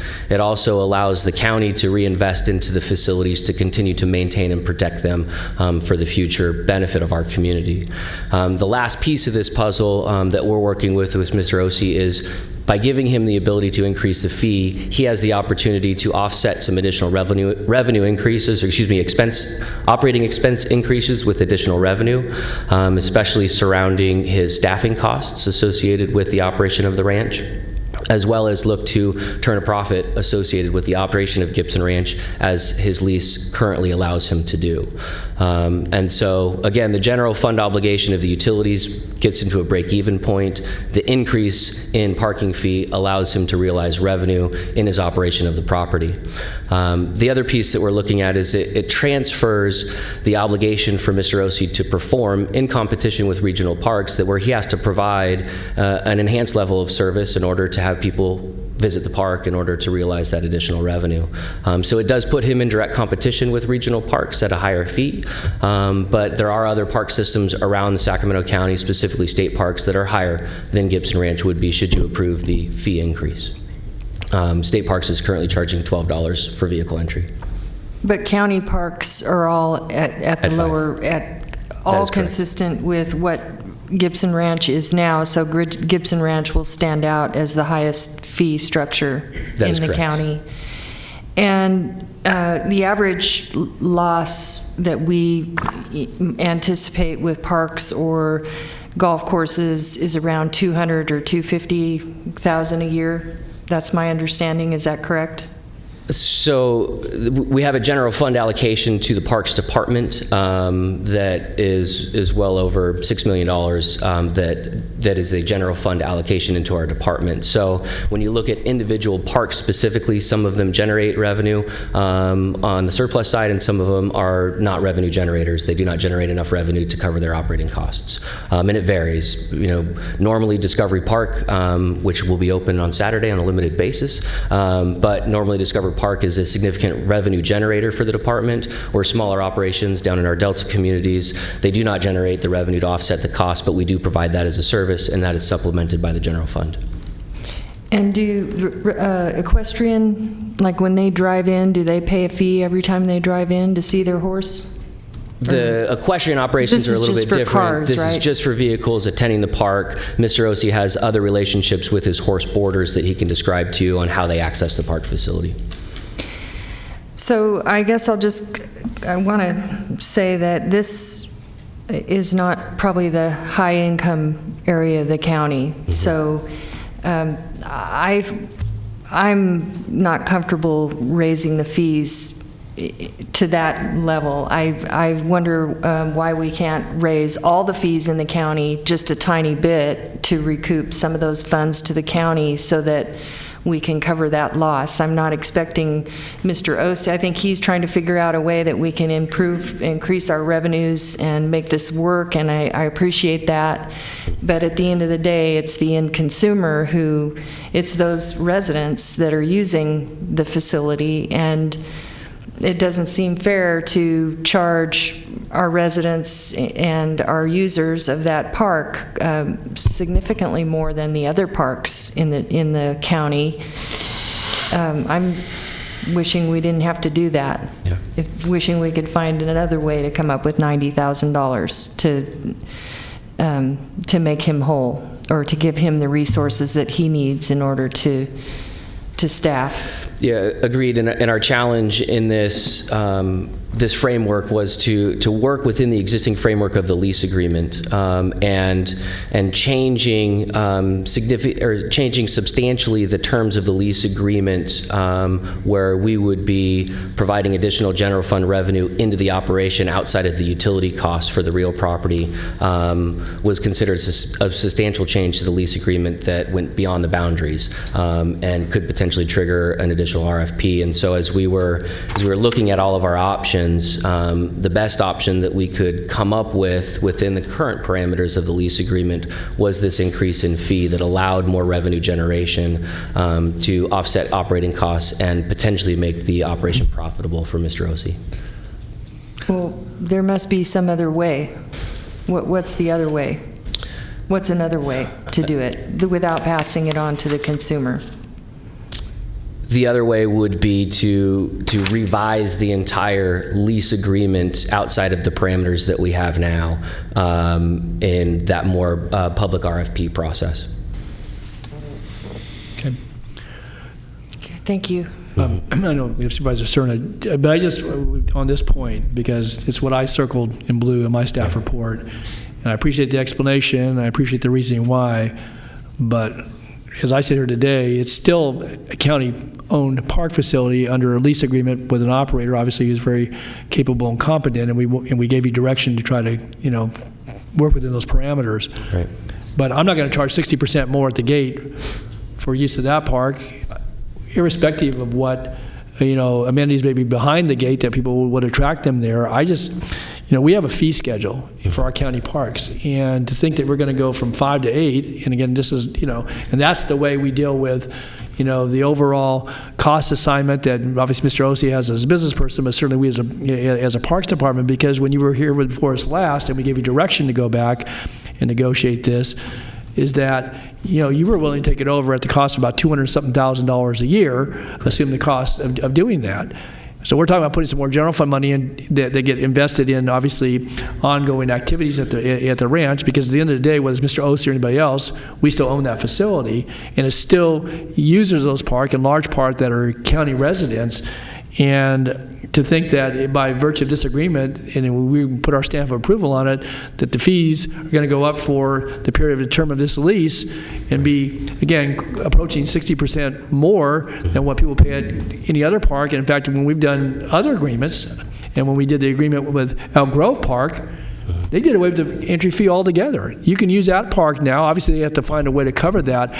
Again, I just, I appreciate the recommendation you bring, Jeff, and certainly we'll hear from Mr. Ossie in a minute, but I find the argument weak, and I'm not prepared. To me, it is a fairness issue. And again, you can have the greatest amenities, and maybe you can drive a premium, but that's not necessarily assumed here. There may be services associated, because what I heard the explanation is that we cover the loss components by virtue of paying the utilities and a few other things. This then allows Mr. Ossie to retrieve revenues that may go to his bottom line, being black versus red. But whatever it is, it's still a higher fee. And if I'm the person who wants to get my family into that park, it may mean fewer visits, or that I go elsewhere, I travel elsewhere, or I don't go at all. Sure. And again, I just think we've got to find another way, and we're going to hear from other supervisors or from Mr. Ossie, but I would concur with Supervisor Frost. And if it's, we got to find another way to do it, then we find another way, but I don't find this palatable here today. Mr. Cerner? Thank you. So I just have a general, overarching question, I guess, for you, Jeff, is sure. If the reason we're here today is that because since Mr. Ossie took on some of these operational functions, now with the years of retrospect, looking back at some of the challenges to make a pencil for him, what is it that you can tell us today the Parks Department, Regional Parks, has to benefit from continuing with any lease agreement with, or any operational agreement with any operator? My understanding is that, or my recollection is that we went down this path to begin with because we were back then, in a more difficult fiscal position. This is before your tenure here. And we were facing the closure of the park, and the community was understandably very upset about that, and they've certainly made it clear, not just then, but over the years, and certainly with this most recent development, that their preference is obviously to keep the park open and operational. I think there's no disagreement up here that that's what we want to achieve. But I guess my question is, why wouldn't we assume the responsibilities that we once had to operate our own park? We definitely have that option. The direction that the board gave us in March was to look at options within the existing lease structure to continue Mr. Ossie's operation out at Gibson Ranch, and that's how we move forward in this. The concern being that we were running up based on a fairly tight deadline in getting to this point where Mr. Ossie's notice to vacate is at the end of the month. And a broader discussion about the overall operations of Gibson Ranch, or for that matter any other park that's under lease or other arrangements, can absolutely be made, but in this case we were following up on the board direction specifically into the parameters of the lease agreement. As it relates to the overall operation of the park, there is that a cost-benefit trade associated. What can Mr. Ossie provide as by way of services where he can outperform the county? And in Gibson Ranch specifically, it centers around the equestrian operations. That is a very technical business, and you're dealing with people's animals on a 24/7 basis, and the county isn't positioned, and we haven't been positioned to deal very well with the equestrian facilities. I think our arrangement with Gibson Ranch, and then we have others at our Mabel Jean Ranch with the horses down in Elk Grove that kind of speak to that issue. And so those are the parameters that we were working in. And then we also look to other arrangements associated with facilities. ARNA on the American River Parkway and soil-borne farm, being able to work within existing buildings where they can provide kind of that high-touch customer interface for sometimes on a volunteer basis, sometimes on a paid basis, and they can do that at a better cost point than what regional parks can. Where we can perform and where we perform well is on the maintenance side when it relates to cutting grass, also on the recreation side as it relates to providing special events and those types of services that we do very well, and of course our golf course facilities and others. So you can tell us and the public that with what you're recommending, that there is expected to be some cost savings for the county? There is, yes. Okay. I guess that's what ultimately that's what I need to know. Yes, there is. All right, thank you. With the chair's permission, I'd introduce Doug Ossie for some comments as it relates to this. Oh, I'm sorry. Yeah. Sorry. Sue Frost, yeah, again, Supervisor Frost. I just wanted to say that it seems like we're asking Gibson Ranch to step up to a higher standard than the other parks, and then we're charging more to the end consumer for that higher standard. So I don't understand why the county can't find a way to create those resources so that Mr. Ossie can do what he needs to do without raising the fees. Sure, and I understand that. I think the challenge that we have is trying to stay within the boundaries of the existing lease agreement. That's the challenge in this situation. The county absolutely can make other decisions as it relates to utilizing general fund revenue. Your board certainly has that obligation. As it relates to this lease agreement, we had certain parameters that we had to work in to make a proposal functional according to your board's direction. But you said that was the best, that it seemed like the easiest, cleanest option, but there were other options. So I'd be interested in what those other options were. Sure, other options would be outside of the existing lease agreement. So we would be looking at a general fund obligation or contribution into the operation of Gibson Ranch. But in making that change, in my understanding and interpretation, along with my conversations with county council, that would be a substantial change to the existing lease agreement. And so then we would have to go out and rebid the process. Well, maybe, Robin, you need to weigh in here. I know that Sue Frost asked you earlier, and so where are we with this? Because, again, I think this is a very important question to what we're talking about here this afternoon. That is the gist of it, that the terms of the lease as it exists does not include a county contribution. The county contributions were laid out very specifically for, I believe it was $100,000 a year for certain specified improvements. And beyond that, we're opening up the terms of county participation in that lease. So we don't have the ability to renegotiate the lease? A lease? But 90,000 is under 100,000. You said up to 100,000 for improvements. Those were physical improvements in the first 5 years that were to be completed. Reduction of the It's deferred maintenance. It was for deferred maintenance associated with the physical structures. The maintenance participation were the terms of that agreement. So those terms were very specified as to what the county's roles would be. I think there must be another way to do it. We can certainly go back to the drawing board on that. This is an approach that... I mean, this is basically, Mr. Ossie has generously offered to continue the lease while we work through how we're going to move forward so that it's more equitable for him or whoever ends up doing it. But there must be another way to do it. Well, and if you can't do it, then the question about this as it relates to an $8 entry fee is right front and center, because that is a major policy issue. It's not just in a lease, and it's not just in the arrangement with Mr. Ossie. It goes to then, if we can't find another way, and if it means going back to the streets or doing something else, then we ought to have that revisit conversation. But when we left here last, again, recognizing you stay within those parameters, both council and our executive staff, that now we have before us basically, setting aside a part of the county that's going to have a higher fee charge. Again, recognizing all the explanation behind that. Sure. But, we have an adopted fee schedule for all the facilities. It relates to vehicles, to types of vehicles, to people's, in some cases, income levels and their activities and so forth. And it doesn't say that in Gibson Ranch it's going to be $8 and it's going to be $5 over at the, American Parkway, or somewhere else. And now we can do that. But by virtue of doing this, we're going to do this in an agreement, and to me, that's even a bigger conversation yet. And it's a matter of fairness, I think. Yeah.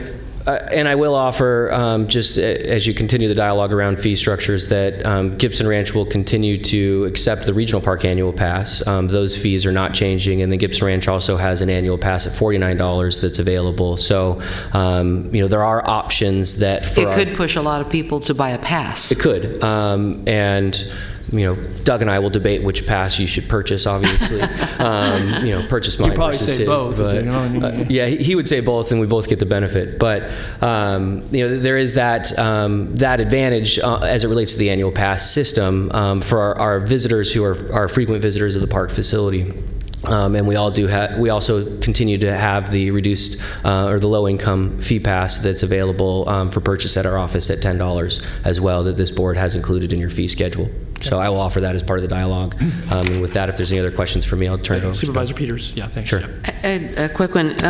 This is an amendment of the lease agreement after we got an extension from the operator a couple of months ago.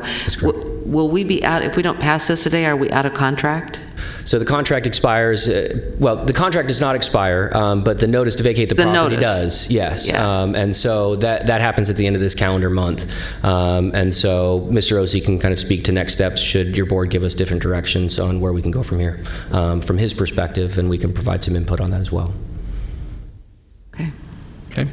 All right. Any other questions at this juncture? If not, Jeff, stand by. Thanks. You got it. Mr. Ossie, good afternoon. Good afternoon. Doug Ossie, managing partner at GRP 2011. We're the operators at Gibson Ranch. First, let me just say that working with Jeff Leatherman and Rob Leonard, they are sometimes the most difficult people I've ever met. They are tough. And notwithstanding any of the discussion to date, sometimes they just don't agree with me. And I want you to understand that they represent your interests very well. That's the reason I say that. I want to review a little bit of history. Prior to everybody but Supervisor Natoli and Supervisor Peters joining this board, the county was operating Gibson Ranch. And on a regular basis, like every year, the county was losing $300,000 to $400,000 a year operating that ranch. It's still open. It's open to everybody. Had equestrian, had fishing, had camping, had cabins, had all this other stuff. But the county was losing $300,000 to $400,000 a year. From April of 2011 to May 31st of this year, the county will have contributed roughly $215,000 to the deferred maintenance. So for $43,000 a year in quick math, which we have implemented the solutions for. We've addressed a bunch of deferred maintenance out there. But that's the only thing the county has paid during that period of time. So what you were paying was $300,000 to $400,000 a year to have a park that was open.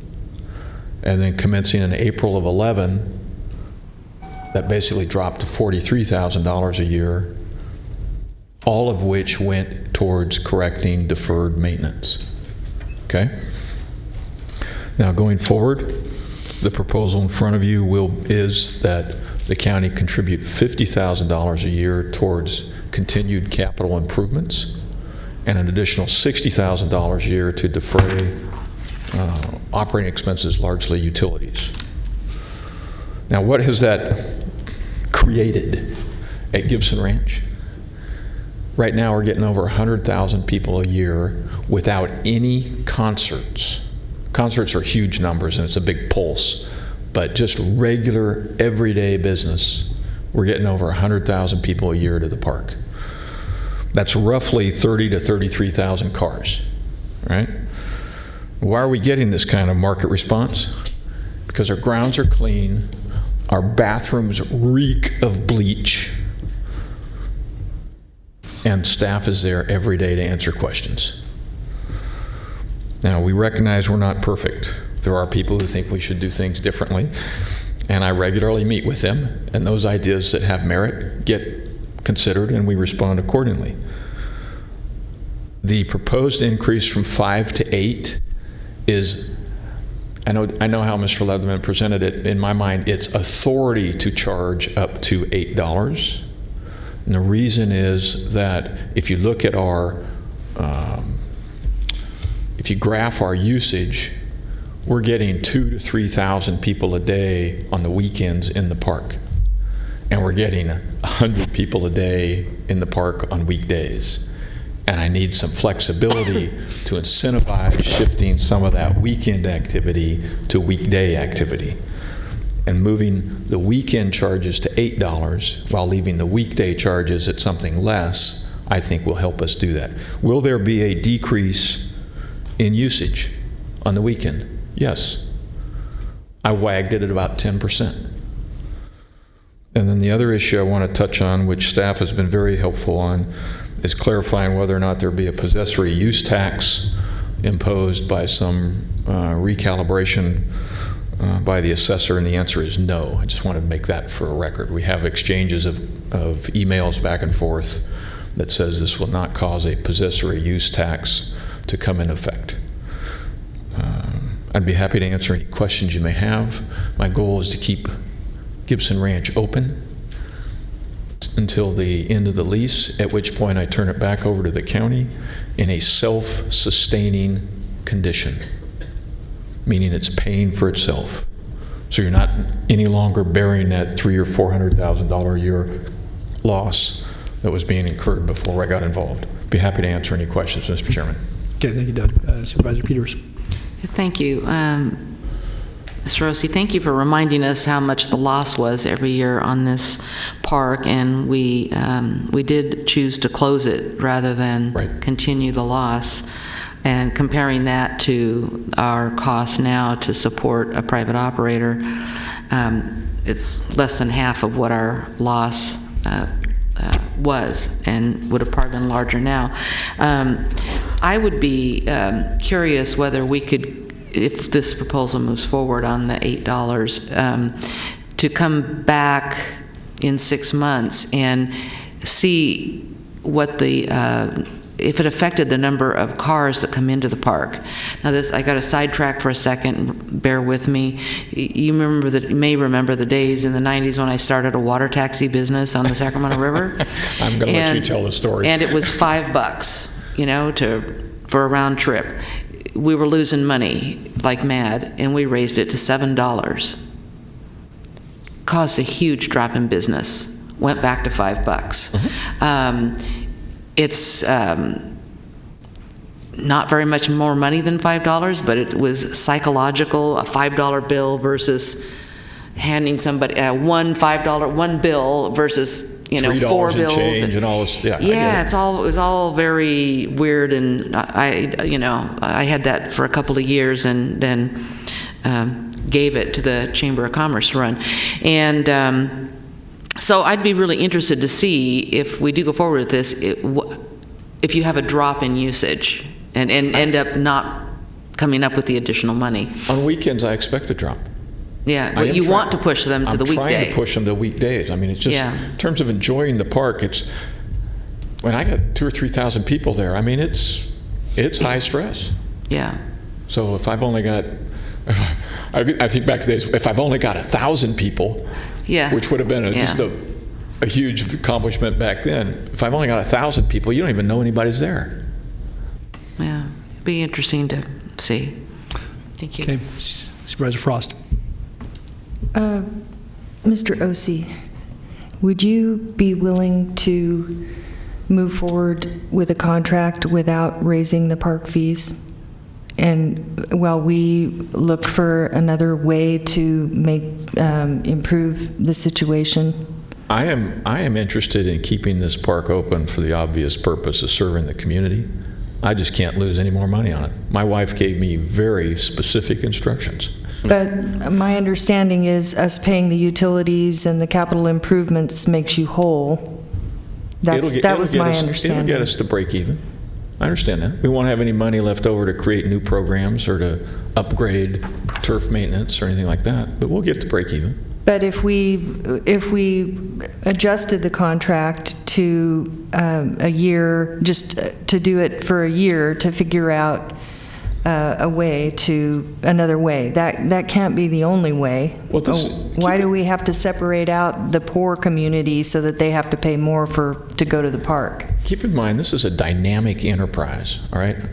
In a very real sense, I'm competing against private operators like Sunsplash for discretionary spending by a family. You know, can you go here? Can you go there? Sometimes they come to me, sometimes they go there, sometimes they go to a state park, et cetera, et cetera. So I'm very aware of the competitive dynamic, but I just want to, I said this when we were here a couple months ago. I'm not going to lose any more money on it. I'm 200 grand in the hole. I'm not going to lose any more money on it. So, but let me understand then. So aside from the entry fee, you're at break even. I understand you wouldn't be able to do the enhancements that may draw more folks and or make for a better environment. Is that correct, though, by doing the utilities and the other additional $110,000 that takes you to break even? Doug? Think of these things as additive, Mr. Natoli, is every time you improve something, that means more people want to come. It gives them a higher quality of enjoyment. Right, I get that. Which means they come back again. Right. And yes, we will be using those fees to improve the park further. Okay, but so we couldn't take that approach from a staff perspective to look at enhancements to the park, again, many of which stay there. Some may be temporal. If you do better turf maintenance, if you did less turf maintenance, then that would return to something else. If those are the things that, if you wanted a premium that, and again, we'd have to compensate for that.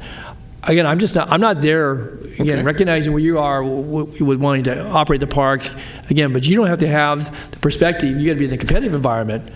But we've got other parks where all the other parks that the county operates have that or less. There may be no charge in some of the facilities, but to go to $8, premium or not, to me, I think that sends a wrong message. Now, if we want to have those premiums, the enhancements, whatever they are, additive, they build, hopefully, return folks. And I got to imagine that if I could return for $5 versus $8, and you got some of those enhancements, then I may come back even more frequently. And so, again, I don't know with this contract, the council's looked at it, obviously you and your folks have looked at it, but I'm not supportive of raising that fee. Again, I appreciate your explanation.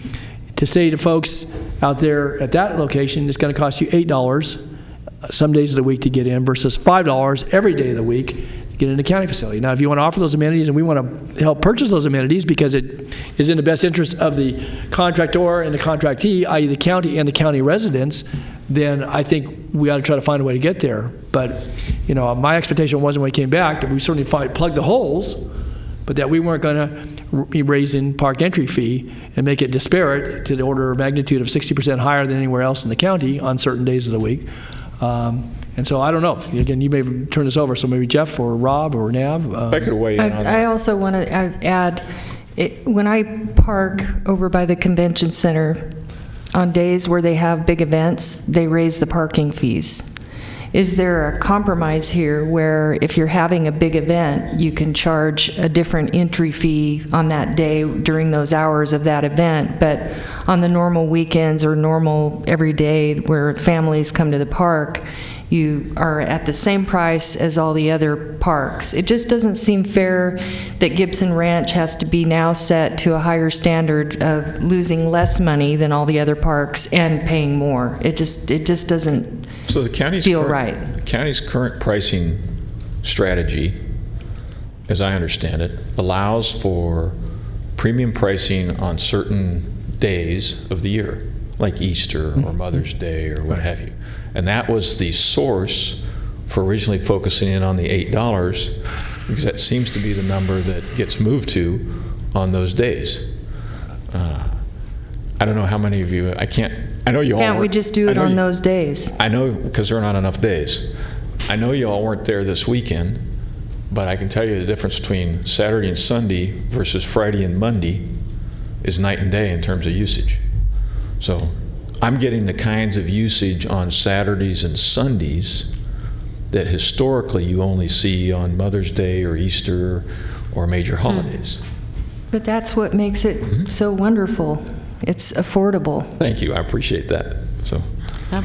Could be because of the improvements he's made. Okay, I know Supervisor Peters wants to weigh in, but any response to previous questions before? Just to provide some clarification from the department side that Mr. Ossie and others are correct that we do have the holiday surcharge that we do charge in the regional park system. For example, this coming weekend, Memorial Weekend, as well as 4th of July and Labor Day weekend, up to our $8 per vehicle. And he gets that already? He would have that authority as well based on our current fees. But he doesn't get it now? I have not done that. I've stayed at $5. I think I did that one year, the first year, and I have not done it since. That is correct. Well, can we make it consistent with what all the other parks are doing so he can do it on those days? That's something. Better than nothing.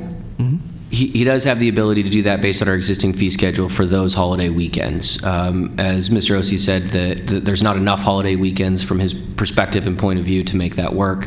But he's chosen not to do it all this time. That's correct. That's correct. Okay. Supervisor Peters. Yeah, one of the worries I would have about that is at the parks, areas on the American River Parkway in my district, people don't like to pay the fees at all. I've witnessed that. My office developed the residential parking fees, residential parking permit as a result of that some years ago, and I don't know if it might drive people to park outside the park. People will, maybe that's how we get people to exercise more. We raise the prices of parking everywhere, and so they start walking. But what if we did something like kept it at 5? He keeps track of the vehicles on the days, and we reimburse him for the $3 per car, as opposed to by actual count. And so you still get the encouragement of people coming into the parkway or the park. I have the ability to tell you exactly how many cars come in every day. In fact, I can tell you right now I've got the 4 months of this year. So. Yeah, my issue isn't with you getting the revenues. I think the county should figure out another way to pay that. Well, I think we're all interested in just finding a way to keep the park open and have it pay for itself. But if we That's what did we're something after. on a reimbursement for 1 year based on traffic count, then we could find out whether how many people are coming in and how much adjustment we might need to make. I don't know. Maybe that's how you came up with the $8. Just from a practical standpoint, let's think in terms of process. So our process is, it's all about the number of cars. Yeah. Car pulls up to the kiosk. If they don't have a county pass, they're charged $5. Right. If they have a county pass, we honor the pass and they're allowed in. It's that simple. We give them a ticket. The tickets are each numbered. So at the end of the day, I know precisely how many tickets were purchased. Okay. And we tally how many county passes are presented. And that information, if you do the math in here, you can discern it. But the number of county passes, for instance, this particularly favorite subject of Supervisor Natoli, we know how many county passes are presented every single day. Mm-hmm. We know how many cars pay every single day. Do you pitch does your kiosk operator pitch to people buying a pass? We do, and here's the way the conversation goes. Do you have an annual pass? Go, yes. How much is it? It's $49. Then we follow on and we say, there's actually 2 annual passes. There's the county's annual pass and our annual pass. The county's annual pass is also $49, and it allows you into every park in the district or in the system, including this one, with no extra charge, and we get none of those funds. Our annual pass is $49. It is only good in this park, and the money stays here. And then they get to decide. How many do you sell? We sold about 125 last year. sold 125 hours. Right. Yeah. Right. But we tell them. I mean, it's just, there's no, if you don't tell them, they come back. Well, I angry. mean, it's like if you come to the park more than 10 times this summer, you'll more Slam than pay dunk. for it. Slam dunk. Absolutely. Jeff? Just a question I think that was embedded in some of those comments, and kind of asked Robin to help me a little bit as well, is if the county were to elect to subsidize the parking fees out at Gibson Ranch, does that fall within the existing parameters of the current lease agreement?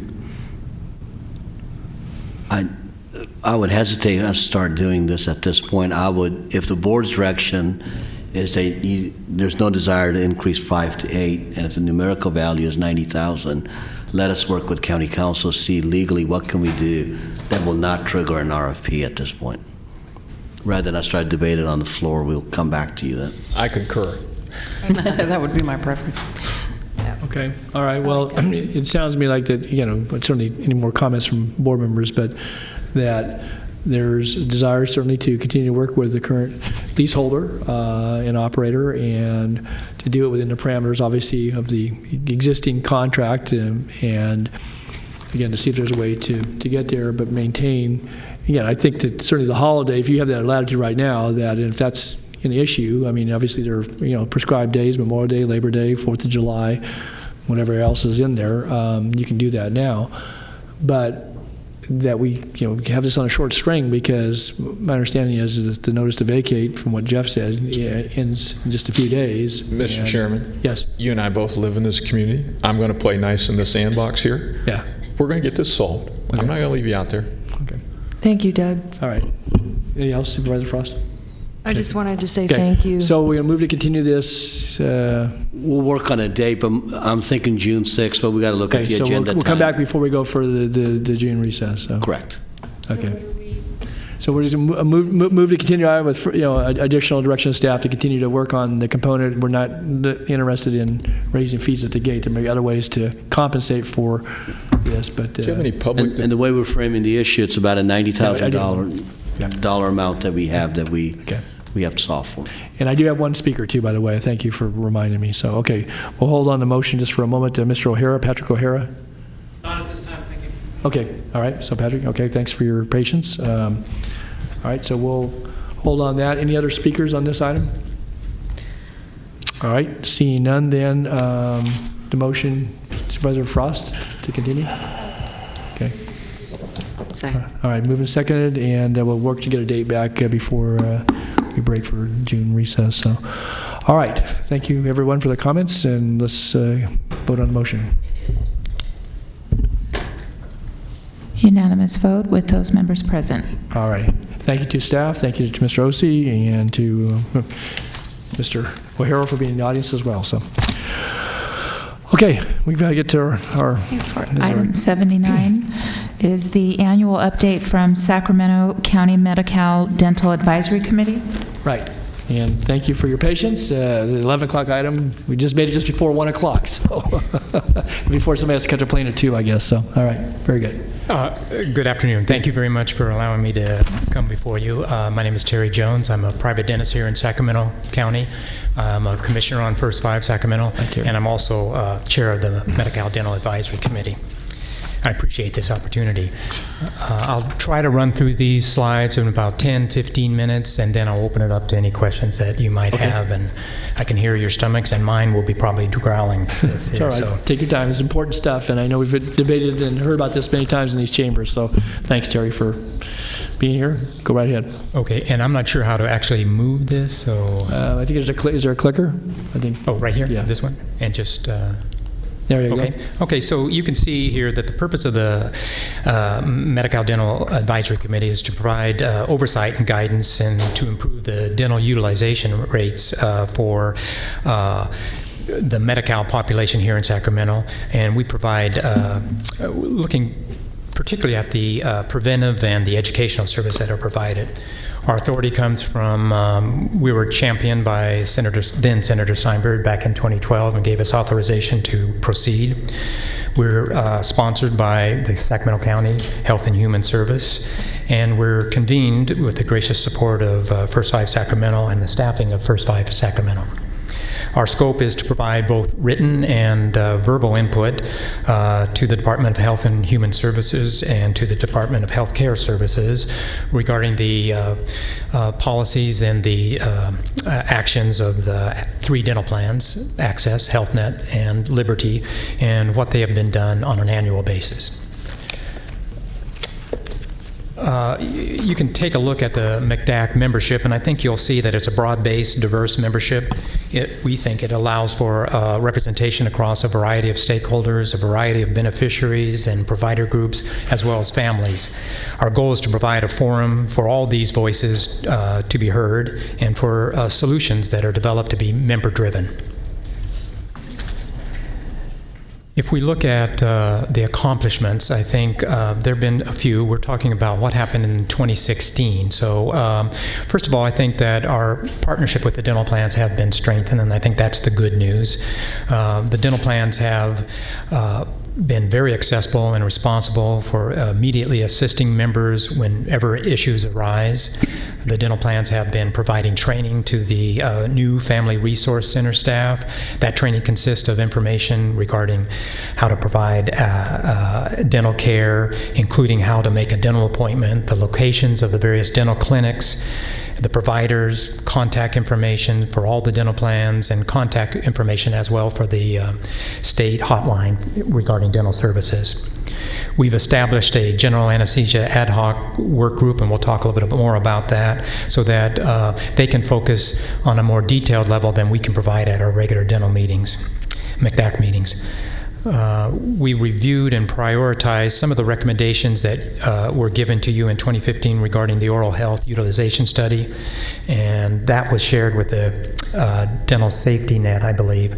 Those recommendations talked about a broad-based oral health campaign, talked about getting out that first tooth, first birthday messages to all non-traditional settings and organizations, about creating oral health education material that would link good oral health means good overall health. We talked about ensuring that all home visitation programs and family resource centers include oral health messages, and that the staff are oriented to provide those messages. In addition, we've set out we think benchmark goals, ambitious ones, of 5% increase in utilization each year from the 2016 through 2019. And finally, we've partnered with the Department of Health and Human Service to apply for a Dental Transformation Initiative grant. You talked about that here, I think, earlier today. That would increase funding for the program from 2017 to 2020 rather. We were one of 15 pilots that were selected throughout the state. We were given $10 million to provide services. Those services, I think, were staged along the virtual, included 3 different strategies. One was a virtual dental home component, the other was a medical dental partnership, and the third was a community partnership training program that we enabled for referral and care coordination. We think these services will build capacity, I think, for the children that are no longer or not accessing care, and it will bridge that gap between dental care and primary care that is currently deprived to a lot of our low-income families. Terry, was that award of $10 million, was that those other 15 communities were selected, grants, were they of the equal amounts, or did we receive a higher amount? The amounts varied to my knowledge, and I think we were one of the largest funders, and I think that's a testimony to our pretty good sized chunk of money. It is. Yeah, it was on the consent calendar. Okay, very good. Thanks for everybody's work on that. And I think, next slide here.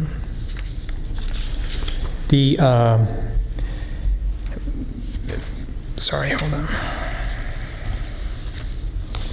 This particular problem with general anesthesia is a tricky one. The issue here is that some of the most vulnerable children and adults cannot access care in the traditional dental office setting. Given their particular medical care, the condition is demands that they be care rendered in either a surgical center or in a hospital setting. That requires prior authorization from the dental plan, as well as separate authorization from the medical plan. The dental plans approve using the treatment. The medical plans often deny it or delay the treatment that is needed. The population is a small percentage of the overall Medi-Cal dental population, but it's high-risk group and it requires more enhanced safety precautions, and they're experiencing a great deal of barriers in that care. Compounding that problem, there are even fewer dentists that are credentialed that allow them to treat this high-risk group in a hospital setting. So given the delays in the authorizations, we're not only denying service to the much-needed care to the population that needs it, but we're also kind of shrinking the provider base. So we think it's a very critical issue. We want to give it all the attention needed. We set up this work group to work carefully with the providers, with the beneficiaries, and with the state to kind of come up with formulas that will help streamline this process of getting authorization through the medical plans.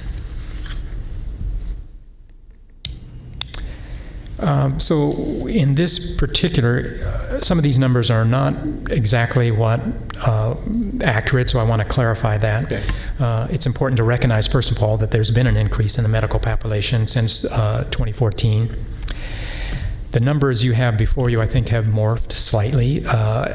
It should read that from January 2014 to December 2016, enrollment increased to 167,689.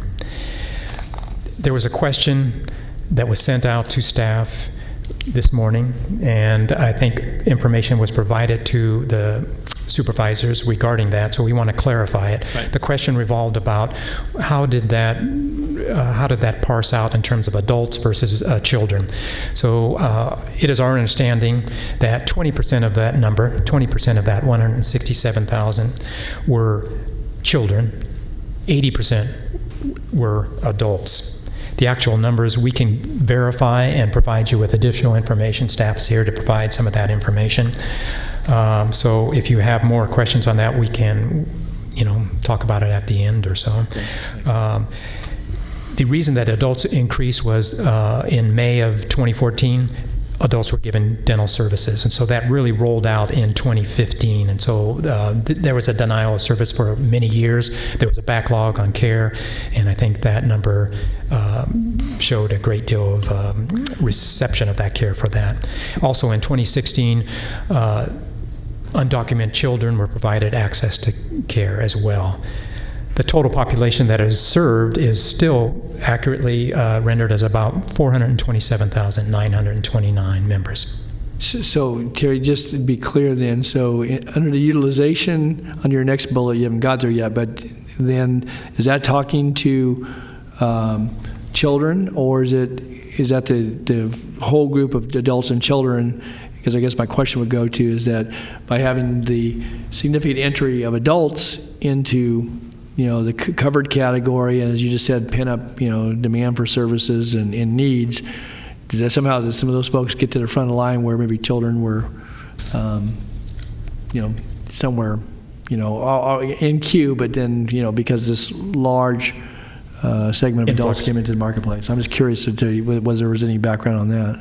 So I'm not sure if I can give you that detail, but 2014 primarily, with the introduction of the adults in around May, probably didn't really get going until the end of 2014. So I think this is primarily, the 2014 number reflects mostly children. The 2015, I'd have to caution you, this is preliminary data, so it's not finalized. That's one of the hassles that we have, and you can see in our next bullet point talking about the timely access to care. You told us that before. We had this conversation in these chambers last year about that, and the frustration, maybe the last couple of years, the frustration with how come there's such a big lag in getting the information. It doesn't, the analysis becomes more of a historical one than it does of anything that has currency to when you start going back 3 or 4 years. It hasn't changed, and so we're here almost 18 months past 2015 close, and we're still looking at not final data. So this is preliminary data. It does show a modest increase of 41.3%. Again, we can provide at a later date, maybe more detailed in terms of it. But thanks. And again, the timeliness and access to that data, even if you go on the website, it's very difficult to kind of get that information in a reasonably reader-friendly way. Okay, so I'll look at our goals for 2017.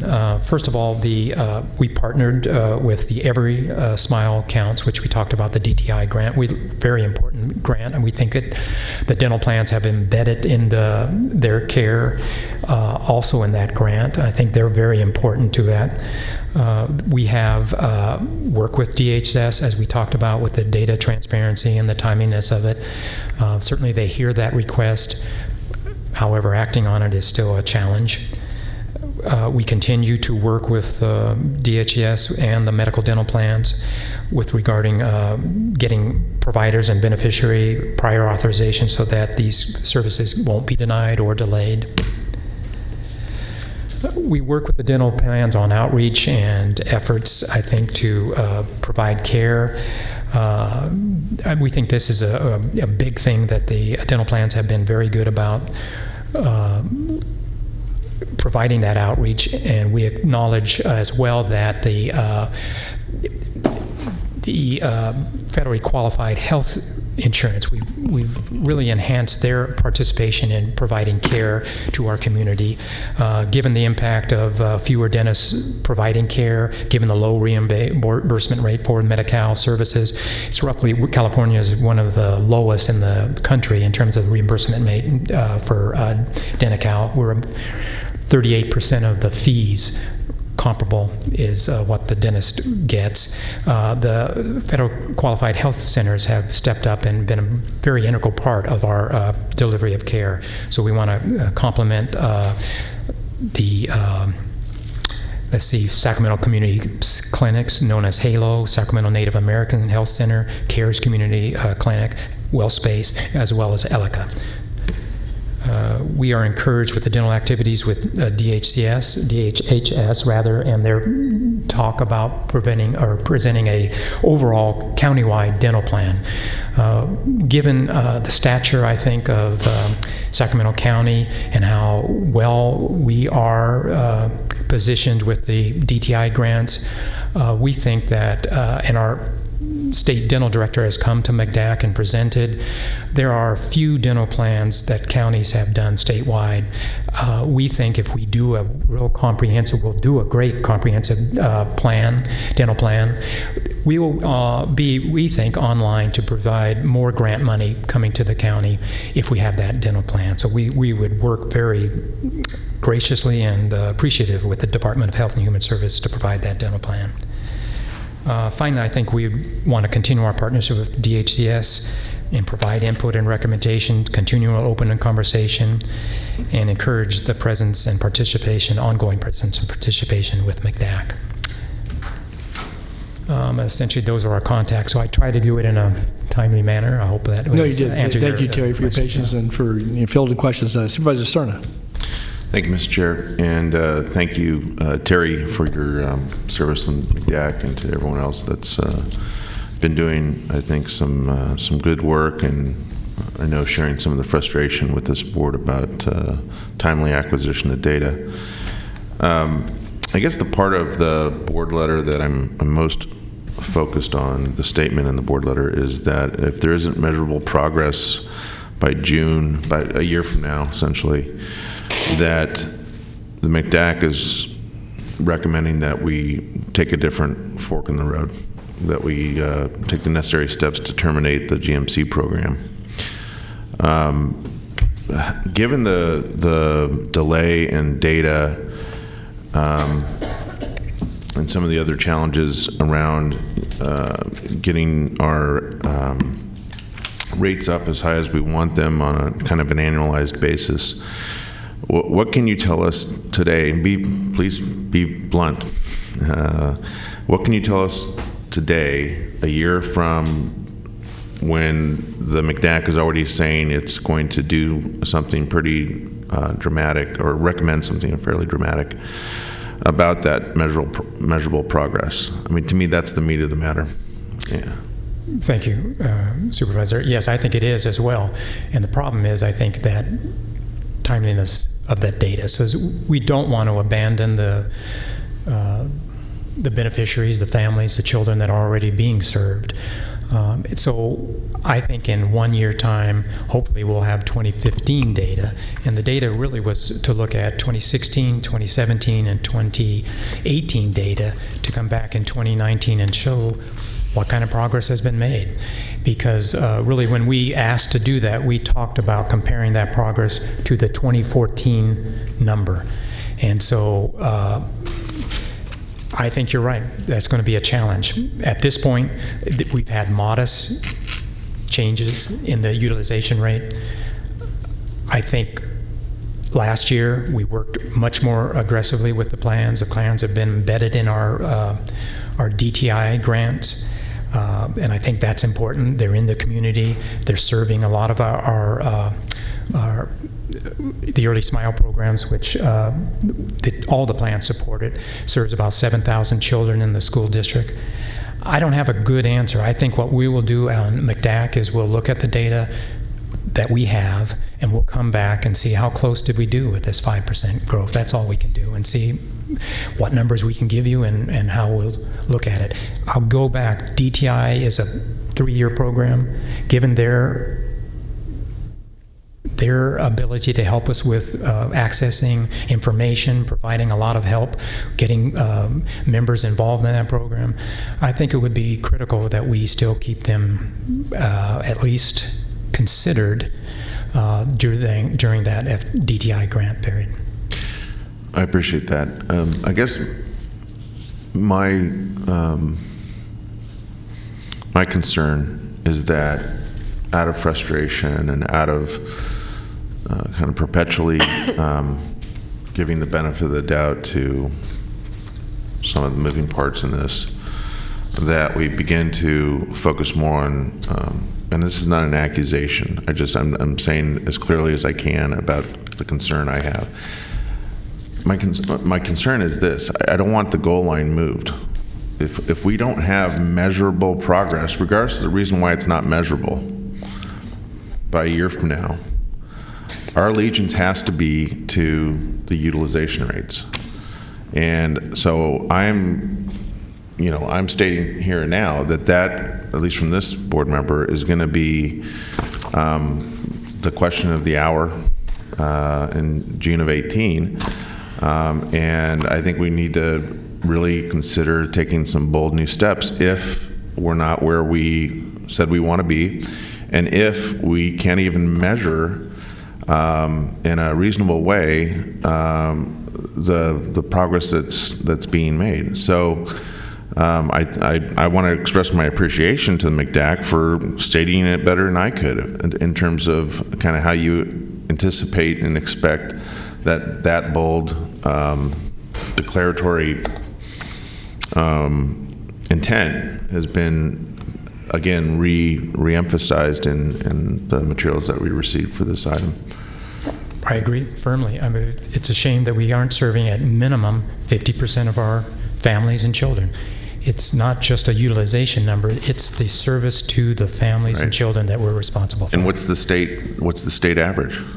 It's miserable as well, but better, maybe around 50 to 52%. Right. So it varies. Again, fee-for-service, utilization is one aspect. The plans will say, and rightly so, that they are measured on benchmark, that they can provide actual dentists that patients can access. When they did the Little Hoover Commission report, they talked about 11 out of the, I don't know how many counties we have in the state, not even having dental providers that would take this. In Sacramento County, we have dental providers that will provide the care to those that do want access. So that's partly due to our plans. I think on the good side, they're there and they've been helping. On the bad side, it's a tough issue. Part of it we talked about with the Barbara Avid study. There is an oral health message, the importance of it, and how we get that message out. But the bottom line is, it still has to be better than 50%. And so we'd be very disappointed if that's not the case. Yeah, it certainly has to be better than 41 plus change %. Yep, agreed. What was it? That there was a time though our utilization was down around 20%. Yes, we've made progress. I mean, so that's shameful that it was Then that Senator bad. Steinberg came. But and there was also obviously- some low-hanging fruit there, too. Oh, no, I recognize that. Oh, I know, yeah. But still, 40%, again, you can't force people to take advantage of it, but it needs to be accessible, available, and obviously providers can do that. And, going back to days in school, 40% was a miserable F, and, and 50% was still failing, and 60% was a D, and they don't grade it on sheer grades. But I mean, again, it just says we have a long ways to go, and I recognize certainly some of the progress has been made. And I think to your point, Phil, obviously having lagging numbers doesn't help anybody. We have these conversations, and we're looking back, in the mirror, 3 years with the most solid data, and then 3.5 years, and then squishy stuff from 2.5 years ago, 18 months. It doesn't serve anybody well, and I would just say to the state needs to get their act together, and we can holler at that all day long, and it doesn't make it happen. But it doesn't help us at the ground level, your committee, all the folks that are players in the field as it relates to service providers, and certainly the folks, as you said, the families and people of all ages we're trying to serve. So, one more thing is that there may be a less drastic method than just getting rid of managed care.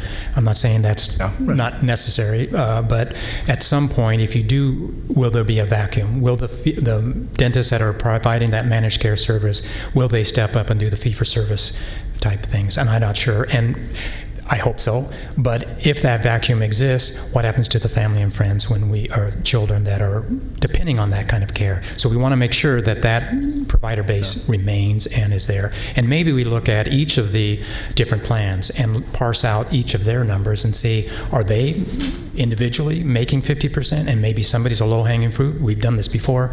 So there may be ways in which we can look and say, there are strategies that we can improve this. Just one other comment, kind of goes to utilization and how you qualify that in that.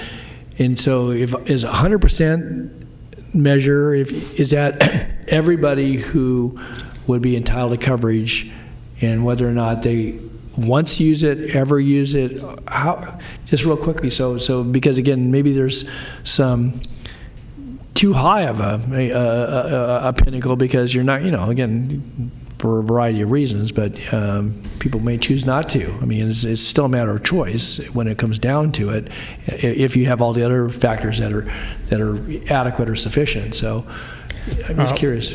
Well, let me go back to Little Hoover. They called for 66% utilization. Private dentists is around 75% of utilization. So I think this is the entire universe of Medi-Cal population that is to be served. And so that's how I read it. But if I'm wrong on that, we can but again, so this is the whole pool, and then of that, there's a significant subset that you would trust that would you access it if there weren't barriers in place, and anyone encourage that. Obviously, there's outreach and everything else. So. Right. Okay, thanks, Terry. Any other comments, Mr. Sir? Okay, any other comments by board members? Anybody else you want to introduce? You had other folks that have been here, the certainly parts of your committee and others. Yes, I do. Certainly, Julie Byers is responsible for most of this input that was received today. Thank you very much. She's the staff.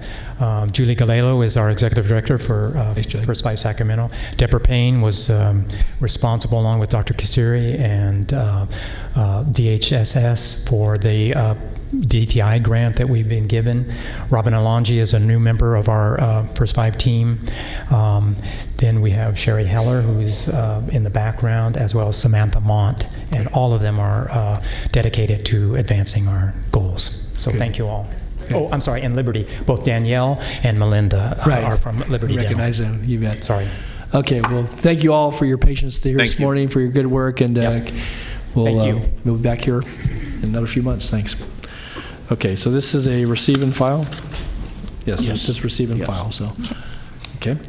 All right, we've got a couple more items on the morning agenda, and we're going to turn to planning land use items. Okay, so now we're going to item 77. It's the Lynn Estates time extension, a 5-year extension of time for a vesting subdivision map for a property located on the north side of Gerber Road, and this is in the North Vineyard Station specific plan. Okay. Good Leanne, probably do afternoon, an members of the abbreviated- board. Leanne Moffett, your planning director. I do have a PowerPoint on this, but given that it's a fairly simple time extension, I also wanted to offer to skip that PowerPoint if you would like. And that's fine. Maybe you put one up, though, for those that are viewing this, at least show where it is located at and point Sure, that out. let's go ahead and bring it up, and I'll bring up one of the maps. You don't have to go through all the slides, though. Right. So here's the location, RD3, the pale yellow in the middle, and there's the map. Okay. Thanks for doing that. Yeah.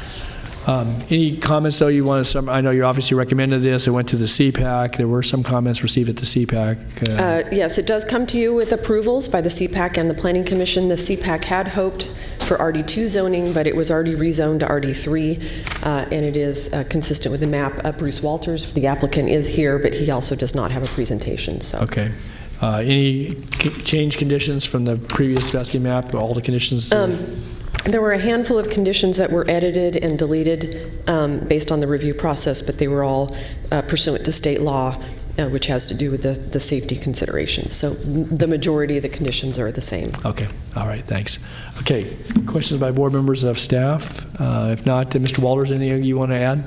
Bruce? Okay. Seeing none. Then I have no one signed up. Anyone want to speak to item 77, the extension of time for Lynn Estates? Okay, if not, then thank you, Leanne. I would move the item. Second. Okay, been moved and seconded. Please vote. Unanimous vote with those members present. Okay, thank you very much. Okay, next item. Item 78 is the Sacramento County Zoning Code clean-up amendments. Request to amend the zoning code with clean-up amendments related to Chapter 2, 3, 5, and 7. Okay, Chris, I think you probably need to run through these at least in brief so we know what we're looking at here today. So. Yeah, I'm happy to do so if you'd like me to run through the presentation with you real quickly. This item is an ordinance amending the Sacramento County Zoning Code. The ordinance contains 7 amendments to the zoning code, and I'll provide you with a brief summary of each one of those 7 amendments. The first amendment addresses confusing and ambiguous language related to residential dwelling or home additions. The proposed amendment would require that residential additions provide internal access to the primary dwelling rather than allowing conditioned to unconditioned to conditioned space. The second amendment relates to... What was that? It would not allow additions to go from conditioned to unconditioned, then back to conditioned space. Okay, so it has to be attached to the primary part of the home. You can't go from house to patio to house addition? Correct. Okay, and is that pretty much standard? Right. Currently in the code, there's some ambiguous language, and this has been our interpretation of it, and so this cleans that language up.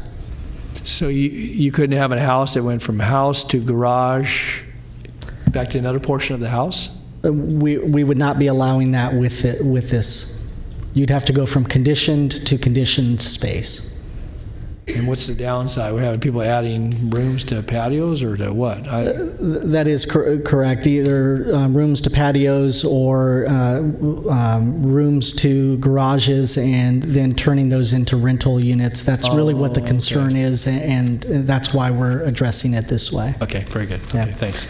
The second amendment relates to temporary concessions. Currently, the zoning code limits concessions to items that are sold but not given away. This has been limiting for our code enforcement team in addressing concessions where goods are being distributed, including mobile phones.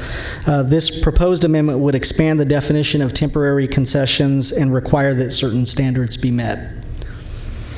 The third amendment addresses conflicting requirements in the zoning code for lot size requirements in residential and CO zones. The proposed amendment would clarify the minimum lot sizes in these zones as being 1 acre when there is no public sewer and 2 acres where there is neither public sewer nor water. The Fourth Amendment would allow for single-family detached homes in the BP zone subject to a Planning Commission conditional use permit. Multifamily and single-family attached are allowed in the BP zone subject to a use permit, and the prior zoning code allowed single-family detached with a use permit. The Fifth Amendment would allow caretaker dwellings as an accessory use in the CO zone consistent with the mixed use, commercial and industrial zones. This use was allowed in the prior code, and this amendment would allow when consistent with development standards. So the Sixth Amendment makes a series of changes related to the storage of towed, damaged, or dismantled vehicles. There were a number of changes made from the prior code to the current zoning code related to permitting requirements and consolidating different uses. For example, auto storage outdoor and storage of dismantled vehicles were combined. Our review of the record indicates that these records did not get much attention during the board workshops on the zoning code in 2015. As a result, the changes that were made did not serve the purpose of making the current zoning code language clear. Therefore, this amendment does the following. First, it clarifies that storage of towed or damaged vehicles, including boats, is allowed subject to a Planning Commission conditional use permit in the GC zone and a minor use permit in industrial zones. Next, the amendment sets clear development standards for storage yards based on the zoning designation. In short, the standards are more restrictive in the GC zone and less restrictive in the M2 zone. Finally, the amendment amends definitions of both storage of towed damaged vehicles and junk yards to be clear that dismantling of vehicles and subsequent storage would be allowed exclusively in wrecking yards. The Seventh Amendment would allow outdoor rec facilities in the commercial, recreation, light, and heavy industrial zones subject to a conditional use permit from the zoning administrator, which was the way that these facilities were permitted in the prior code. To review staff's recommendations, we're proposing the board recognize the exempt status of the project per CEQA guidelines and approve the presented ordinance amending the Sacramento County Zoning Code. Thank you. Okay, thanks, Chris, for the staff report. Questions by board members of Chris on any of the items? I don't have anyone signed up to speak. Anyone here wish to speak to item 78, the zoning code cleanup amendments? All right, seeing none, then we do have a staff recommendation and recognize the exempt status of the for CEQA purposes and an ordinance that's attached. Do we have a motion or any other comments? So moved. Okay. Second. Moved and seconded then to approve the staff recommendation as outlined, and if there's nothing further, then please vote. Unanimous vote with those members present. Okay. Thank you. That takes us down through all the morning items. We do have a couple of off-agenda speakers that I'll take up before we break. And then for those that are arriving for the 2 o'clock item, I'm going to suggest that we probably get out of here for another 10 minutes or so, or at least 8 minutes, that we come back about 2:20. Give folks, again, the 3 o'clock item has been dropped. Yes. So we'll have an opportunity. So just for those that are arriving for the presentations, CPS and other reports that are on the afternoon agenda, we're going to take a break here in a moment and come back at 2:20. So, all right. With that, then we'll go to our off agenda. And two folks. Just give me a second to find it here. Okay, I had Brenda Anderson. Is Mr. Anderson or Mr. and Mrs. Anderson's here? Okay. Signed up early this morning. And if not, I'll call again. But I have Martha Ash. Martha, you want to come forward? And those are the two off-agenda speakers I have for today. Thank you. Thank you, Mr. Natoli, and thank you, Board of Supervisors. This is my 7th time in 6, I'll try to be quick. This is my 7th time in 6 years that I've come before you at this podium, and I request your direct intervention and investigation, once again, of the 2 public boards of the town of Locke. Persistent violations of Brown Act, Davis-Sterling Act, and the laws of the state of California and federal laws continue among these 2 boards. No real consequences to this few remaining 7 of 13 originally self-elected board members of both Locke Management Association and Locke Foundation have allowed them to have an oligarchy of basically 2 people who run the town along with their 3 business partners and rental tenants. with an us versus them mentality to the rest of the residents of Locke. The boards have intermixed their funds and their responsibilities and their purposes to preserve the town, to manage the town, and the economic betterment of the town. They've failed miserably at. The owners of the town are, for the most part, afraid to speak at their meetings, and I'm usually the only one who goes to their meetings anymore, and then they call the sheriff on me if I object to something that they say, and they have me removed from the meeting, and then it becomes a secret meeting once again. The people in the town have a fear of retaliation and becoming the victims of character assassination by these board members. Since Locke Management Association and Locke Foundations formed in about 2004 and 2005, Locke still has 12 years later broken sidewalks, rotted out, damaged, dangerous public walkways, trip hazards, fire hazards, no fire inspections, no smoke detectors, no fire extinguishers, no fire drills, no fire evacuation plan or map. Last year we had a fire. Assessments are drastically discounted to the board of directors members for their businesses, for their business properties, with no explanation. Common ground areas and public walkways are being fenced off and privatized one by one for the benefit of the board of directors in violation of the special planning area ordinance and the bylaws of the association. No public bidding. There's no public bidding on town projects that are paid out of the Treasury Fund of the Locke Management Association. County building permits are being selectively applied and required, and the required public reviews that are supposed to be done by Locke Design Preservation Committee and Delta Citizen Municipal Committee are being quietly bypassed. Public record requests of Locke Management Association and Locke Foundation are ignored. There have been only 2 public meetings in the last 6 months for the Locke Management Association, with no cancellation notices and no explanation given to the members of the public or the townspeople as to why the public meetings are not being held. There has not been one noticed closed-door session meeting of the Locke Management Association regarding litigation matters, yet over 200 court filings have been made by the Locke Management Association lawyers since 2013, and $157,000 in billing to the Treasury Fund for litigation matters. Martha, I need to kind of wind up, if you could. Yeah. The boards have no real authority, as they have not held elections per their bylaws and per Davis-Sterling Act since December of 2009. Property owners are double taxed by assessments with no realized benefits to them.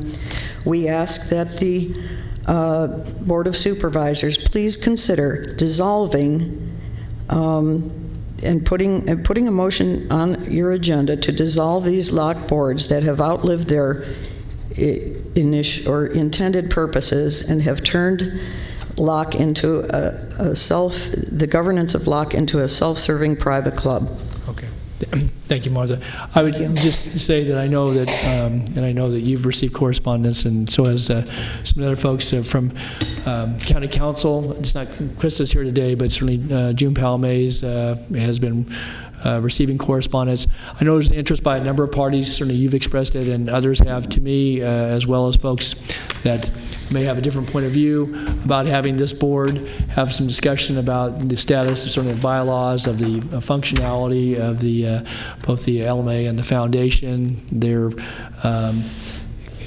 either their separateness and or their sameness, and I do think it's probably appropriate at some point, maybe later in the summer, that we can schedule time, and we need to be clear about what the discussion will be, but people will be here and to invite folks. And I know I've been approached by folks, certainly from the LMA board. We've been some correspondence, certainly Martha and others have reached out to me in my office to county council. So now I think it would be it's probably time that we have a discussion not only about membership, but about the bodies and what their roles are, and obviously allow people, whatever their points of view, to weigh in with this board. So I think, Martha, that's the plan, is to get this on our agenda and to get an update for the board, but certainly for the broader community, and to allow people to weigh in on that and see where we're at. Okay? Thank you. Good, thank you. All right, so I'll work with you and county council on that. Okay. All right. Thank you, Martha. And then I don't know, did Bren return to the audience? If not, then those were the two off-agenda speakers. And with that, then we're going to recess till 2:20, return in these chambers, and then we'll pick up the remaining portion of the afternoon agenda at that point in time. And our closed session has been continued until tomorrow at 1:30? 1:30. 1:30. Okay, so no closed session today. So see you back here in about 40 minutes.